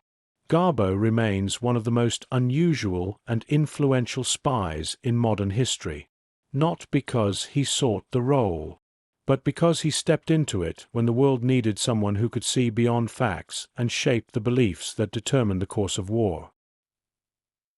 The risks still lingered. Even after the final months of the war had passed, the danger surrounding Garbo did not simply disappear. The deception he built was so extensive, and the belief in his loyalty so strong, that unraveling it too visibly could have created repercussions far beyond embarrassment for the German intelligence community. MI5 understood this, and Garbo understood it as well. One risk came from the surviving members of the Abwehr. Although the organization dissolved as the Reich collapsed, many of its officers scattered across Europe and South America. Some carried their wartime beliefs with them. Garbo had been one of their most trusted assets. If they discovered that he had deceived them, the reaction could be unpredictable. Even without state support, personal vendettas were possible. Espionage had never been free of such dangers. Another risk involved the broader German military. Senior commanders had relied on Garbo's intelligence when deciding where to place reserves during the Normandy landings. The exposure of Garbo's true role could have prompted questions about accountability within their ranks. Some officers might have sought someone to blame for the strategic failures that followed D-Day. In this environment, the truth carried political and personal consequences. There was also the risk of public misunderstanding. In the immediate post-war years, tensions remained high across Europe. The revelation that a foreign agent had influenced German military decisions could have fueled speculation, conspiracy theories, or resentment. This was not the time for sensitive information to surface, and the British government preferred to keep the double-cross system classified until the political landscape stabilized. MI5 therefore recommended caution. Garbo could not simply return to Spain with his wartime identity intact. Nor could he remain in Britain indefinitely. His presence would draw attention, and attention was the last thing he needed. Arranging his disappearance became a matter of strategic necessity rather than convenience. This decision reflected Garbo's own instincts. He recognized that his wartime role had created complexities that ordinary life could not absorb. He had been at the center of an intelligence illusion that shaped the outcome of the war. His survival depended on maintaining the distance between the man he truly was and the man the Germans believed him to be. By stepping out of public view, he protected himself, his family, and the integrity of the operations he had supported. It was a quiet conclusion to a career that had been defined by quiet actions from the very beginning. Why his survival was uncertain. Garbo's disappearance was not just a precaution. It reflected real uncertainty about how the world might react if his role in the war became widely known too soon. For all the control he exercised during the conflict, he had no control over how former enemies, intelligence officers, or even political actors might interpret his actions afterward. One uncertainty involved reprisals. The Abwehr officers who trusted him had invested years in validating his reports. Many of them faced questioning, demotion, or imprisonment after the collapse of the Reich. Learning that Garbo had deceived them completely could have led to anger, resentment, or attempts at retaliation. Even in peacetime, the intelligence world remained unpredictable. Individual actors, acting alone, could pose a threat. Another uncertainty stemmed from the shifting political climate in Europe. The immediate post-war years brought new tensions between East and West. Intelligence agencies across multiple nations sought to recruit former operatives, debrief former officers, or exploit lingering wartime networks. If Garbo's identity resurfaced in the wrong context, he could have been drawn into conflicts he wanted no part of. Remaining invisible was the safest way to avoid becoming a tool in emerging geopolitical struggles. MI5 also recognized that public revelation of Garbo's work could complicate diplomatic efforts. Germany, now divided and rebuilding, was entering a fragile stage of reconstruction. Learning that one of their most trusted wartime agents had been a complete fabrication could have caused embarrassment or strained early relationships. Intelligence successes are often celebrated long after the political moment has passed. In 1945, the moment had not yet passed. There was also uncertainty about how Garbo himself would handle public scrutiny. He had worked in silence, built his life around concealment, and performed under conditions that demanded extreme discipline. Sudden attention could have been overwhelming. MI5 considered this as well. Protecting Garbo meant ensuring he did not become an unintentional symbol in post-war narratives. Then there were the personal factors. Garbo needed to rebuild his life after years defined by deception. His wartime identity could not support a normal existence. The trust he had earned from both sides came from a role he no longer wished to play. Disappearing allowed him to start fresh, something he had not been able to do since the moment he first approached British intelligence. All these uncertainties converged on a single truth: Garbo's survival depended on his absence. His disappearance protected him from retaliation, shielded him from political complications, and freed him from the weight of a role that could never exist in peacetime. It also offered him something rare in the world of espionage: closure. Most double agents end their careers abruptly or violently. Garbo ended his by stepping quietly through a door that MI5 opened for him, then closing it behind him. He survived because the world believed he had vanished, and for a long time that belief was protection enough. His strategy endured beyond the war. Even though Garbo withdrew from public life after the conflict, the principles behind his work continued to influence intelligence thinking long after he disappeared.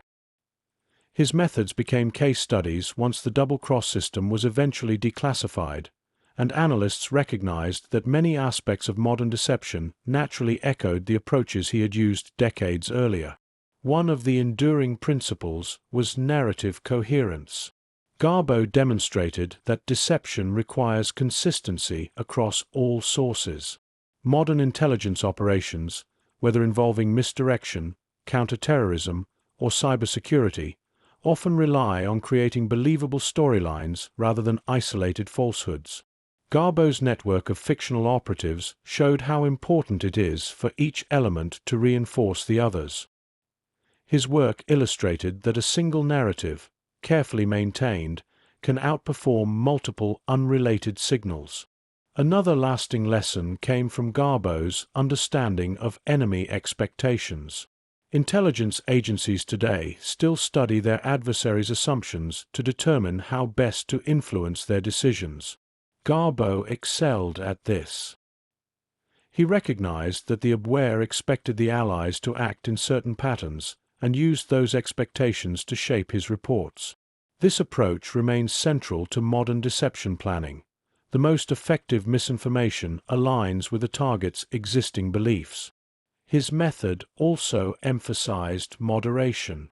In an age where information can spread instantly, the temptation to craft dramatic narratives is strong. Garbo avoided exaggeration and focused on realistic details.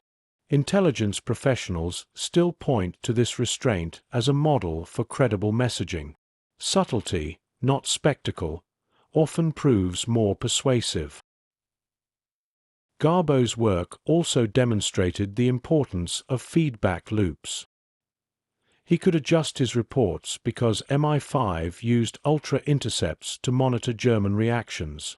This ability to correct course based on real-time information became a cornerstone of modern intelligence operations. Today, agencies rely on rapid analysis and continual updates to refine their strategies, the same pattern Garbo followed during the war. Another enduring aspect of his strategy was the integration of intelligence disciplines.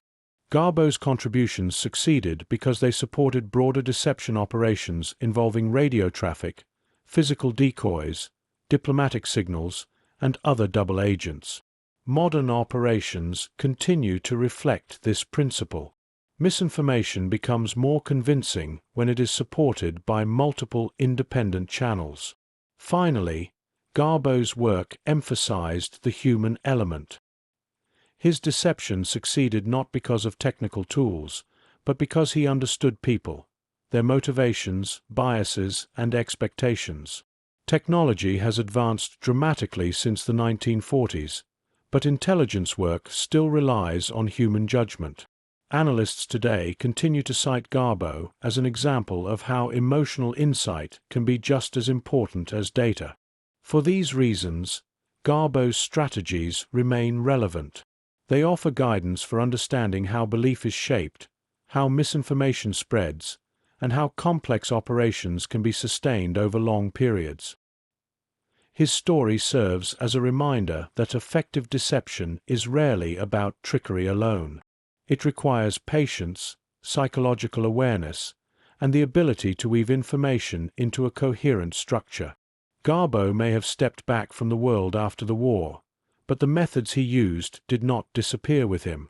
They continued shaping intelligence thinking long after he left the stage, echoing through strategies that relied on the same principles he mastered quietly and precisely.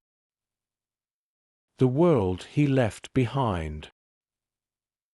When Garbo died in 1988, his passing marked the end of a life lived in two worlds, one defined by quiet domestic routines, the other by an extraordinary wartime deception that few people understood until long after it happened.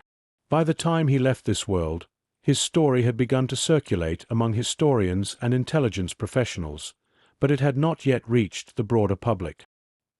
His legacy still lived mostly in archives, interviews, and scattered accounts from those who had worked with him. Yet the world he left behind was shaped in ways he could never have fully predicted. Modern Europe, the one emerging from the Cold War era, owed part of its stability to the Allied victory he helped secure. His reports shaped decisions that kept German divisions away from Normandy at a critical moment, helping ensure the success of Operation Overlord. That operation, in turn, accelerated the liberation of Western Europe and set the foundation for the political landscape that followed. Garbo's contribution was small in appearance, but decisive in effect. The world that developed after 1945 rested on a series of turning points, and his work quietly reinforced one of the most important. Another change was cultural. Garbo's rediscovery in the 1970s and recognition in the 1980s contributed to a broader public understanding of how intelligence shaped the war. Before then, espionage was often viewed through simplified lenses: dramatic missions, secret gadgets, undercover risks. Garbo's story added depth to that picture. It showed how influence could be exerted through patience rather than action, and how information could alter outcomes more subtly than force. His life also contributed to the recognition of moral resistance. Garbo's decision to act was rooted in conviction, not training or ambition. At a time when authoritarian ideologies threatened Europe, he demonstrated that individuals could resist in ways that did not rely on violence. His method was different, but his purpose aligned with countless others who opposed tyranny in their own ways. In this sense, the world he left behind was one where his example could stand alongside more visible forms of courage. Garbo also influenced the field of intelligence studies.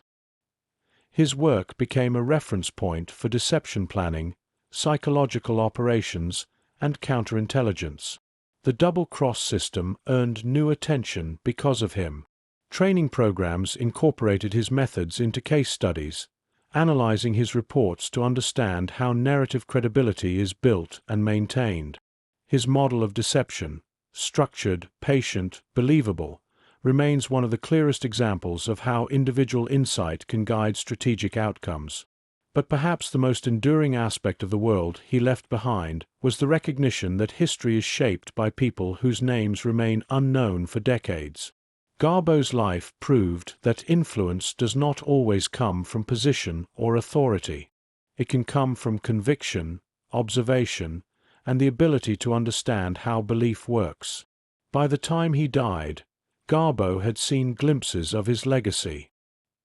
He had walked the beaches of Normandy during the anniversary commemorations. He had met veterans who thanked him quietly for the work he had done. He knew that historians recognized the scale of his contributions. Yet he left the world in the same spirit he lived much of his life, quietly, without fanfare. His story, however, continued growing long after he was gone. His disappearance, rediscovery, and eventual recognition turned him into one of the most intriguing figures in modern espionage, someone who shaped history from the shadows and then stepped back into them. Garbo died a private man, but the world he helped build carried his imprint long after his voice fell silent. How his work helped define modern deception. By the time intelligence agencies fully understood the scope of Garbo's wartime contribution, many of the principles he had applied intuitively were already influencing modern deception doctrine. His work offered a clear demonstration of how coordinated misinformation could direct an enemy's attention, shape their assumptions, and alter their decisions with long-lasting impact. One of the clearest influences was the idea that deception must be built on a believable foundation. Garbo's fictional network functioned because it reflected the structure of real intelligence operations, a mix of reliable sources, flawed characters, and mundane details. Modern intelligence agencies use similar principles when crafting narratives designed to mislead adversaries.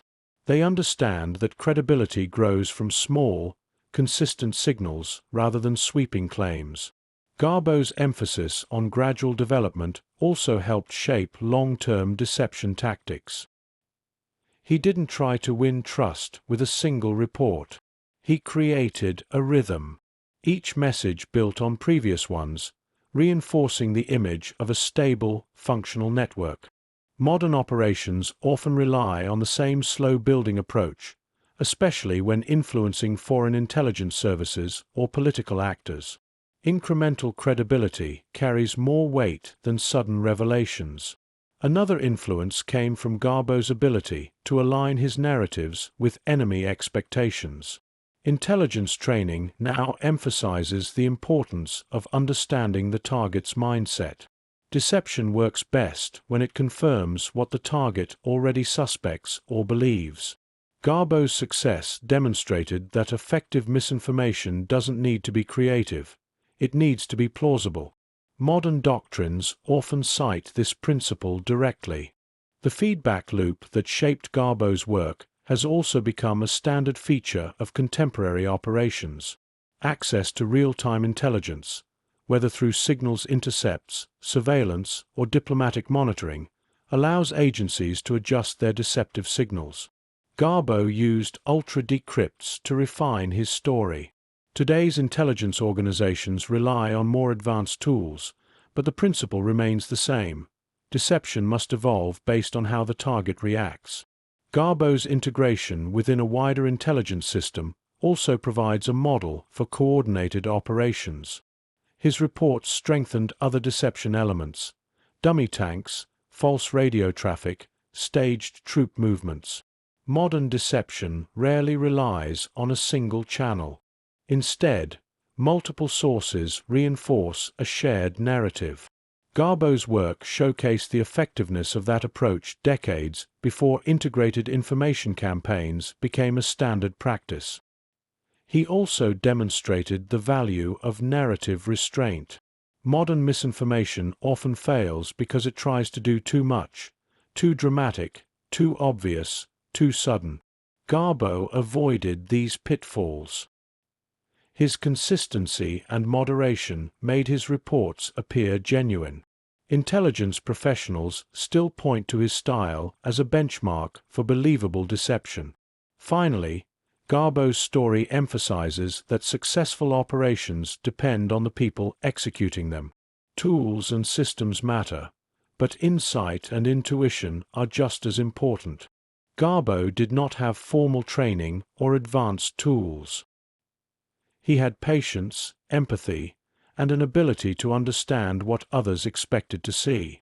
Modern agencies recognize that these human qualities remain essential, even in an era dominated by technology. In these ways, Garbo's work shaped modern deception principles across intelligence services. His methods continue to be studied because they reflect the core dynamics of how belief is formed and manipulated. He proved that deception is not just a technical skill, it is a psychological art grounded in consistency and human understanding. Garbo worked quietly during the war, and he disappeared quietly afterward. But the methods he used left an imprint on intelligence thinking that extends far beyond his lifetime. Why history remembers him. Garbo's story endures because it reveals something rare: how an ordinary person, acting with conviction and clarity, can shape the outcome of a global conflict without ever firing a shot or stepping onto a battlefield. His legacy is not defined by spectacle or public recognition. It survives because his actions illuminate truths about intelligence, belief, and the quiet force of individual agency. One reason history remembers Garbo is the scale of his impact. His deception influenced German troop deployments during one of the most important operations of the war. By helping convince the Germans that the real invasion would occur at Pas-de-Calais, he played a role in keeping divisions positioned far from Normandy. The consequences of that misdirection were significant. It gave the Allies the time and space needed to secure the beachheads that would eventually lead to the liberation of Western Europe. Another reason is the uniqueness of his recognition. Very few individuals have been honored by both sides in a major conflict. Garbo received the Iron Cross from Germany for loyalty and the MBE from Britain for service, an unprecedented combination that captures the essence of his role. It underscores the completeness of his deception and the trust he earned from those he secretly opposed. History also remembers him because his story highlights the human dimension of intelligence work. Garbo's success came not from formal training or covert operations, but from his understanding of people. He recognized patterns in human behavior, anticipated reactions, and crafted narratives that felt real. His work demonstrates that intelligence is not only about information, it is about interpretation. Garbo's rediscovery adds to the intrigue. For decades, the world believed he was dead. His quiet life in Venezuela seemed unconnected to the war he had helped shape. When historians eventually found him, the contrast between his humble circumstances and his extraordinary past captured the imagination of researchers, journalists, and intelligence professionals. The idea that such an influential figure lived anonymously for so long reinforces the sense that history is full of hidden contributors. His story also resonates because it challenges traditional ideas about heroism. Garbo did not fit the mold of a wartime hero. He fought with reports, not weapons. He succeeded by reinforcing an enemy's assumptions rather than confronting them directly. His heroism was measured in patience, discipline, and psychological insight. This kind of contribution often goes unnoticed, yet it can be as decisive as any military action. Finally, history remembers Garbo because his life raises important questions about truth, trust, and moral responsibility. His deception was justified by the circumstances of war, but it also required emotional resilience. He carried the weight of influencing strategic decisions, knowing that lives depended on the credibility of his fictional network. His work illustrates the ethical complexity of espionage, how doing the right thing can require methods that, under other circumstances, would be questionable. Garbo's story reminds us that influence can be subtle, and that the most important contributions sometimes come from people whose actions remain hidden for years. He demonstrated that intelligence work, when done with clarity and purpose, can alter the trajectory of history. He remains a symbol of how courage can take unexpected forms, quiet, deliberate, and grounded in the conviction that even one person can make a difference when the world demands it. Aftermath, the quiet echo of a single mind. When you look back on Garbo's story, it's not the drama of espionage that stays with you. It's the steadiness, the patience, the idea that one person, working in silence, can push the weight of a war by shaping what others choose to believe. His influence didn't come from force or rank. It came from clarity, from the discipline to remain consistent when everything around him demanded speed, urgency, or fear. You can picture him at a desk in wartime London, surrounded by reports, coded messages, and the subtle hum of typewriter keys. There was no glory in that room, no sense of triumph. Just a man trying to keep a story coherent enough to hold an enemy's attention. And yet that quiet work became one of the most decisive forms of resistance the war ever produced. In the years that followed, his achievement didn't turn into legend right away.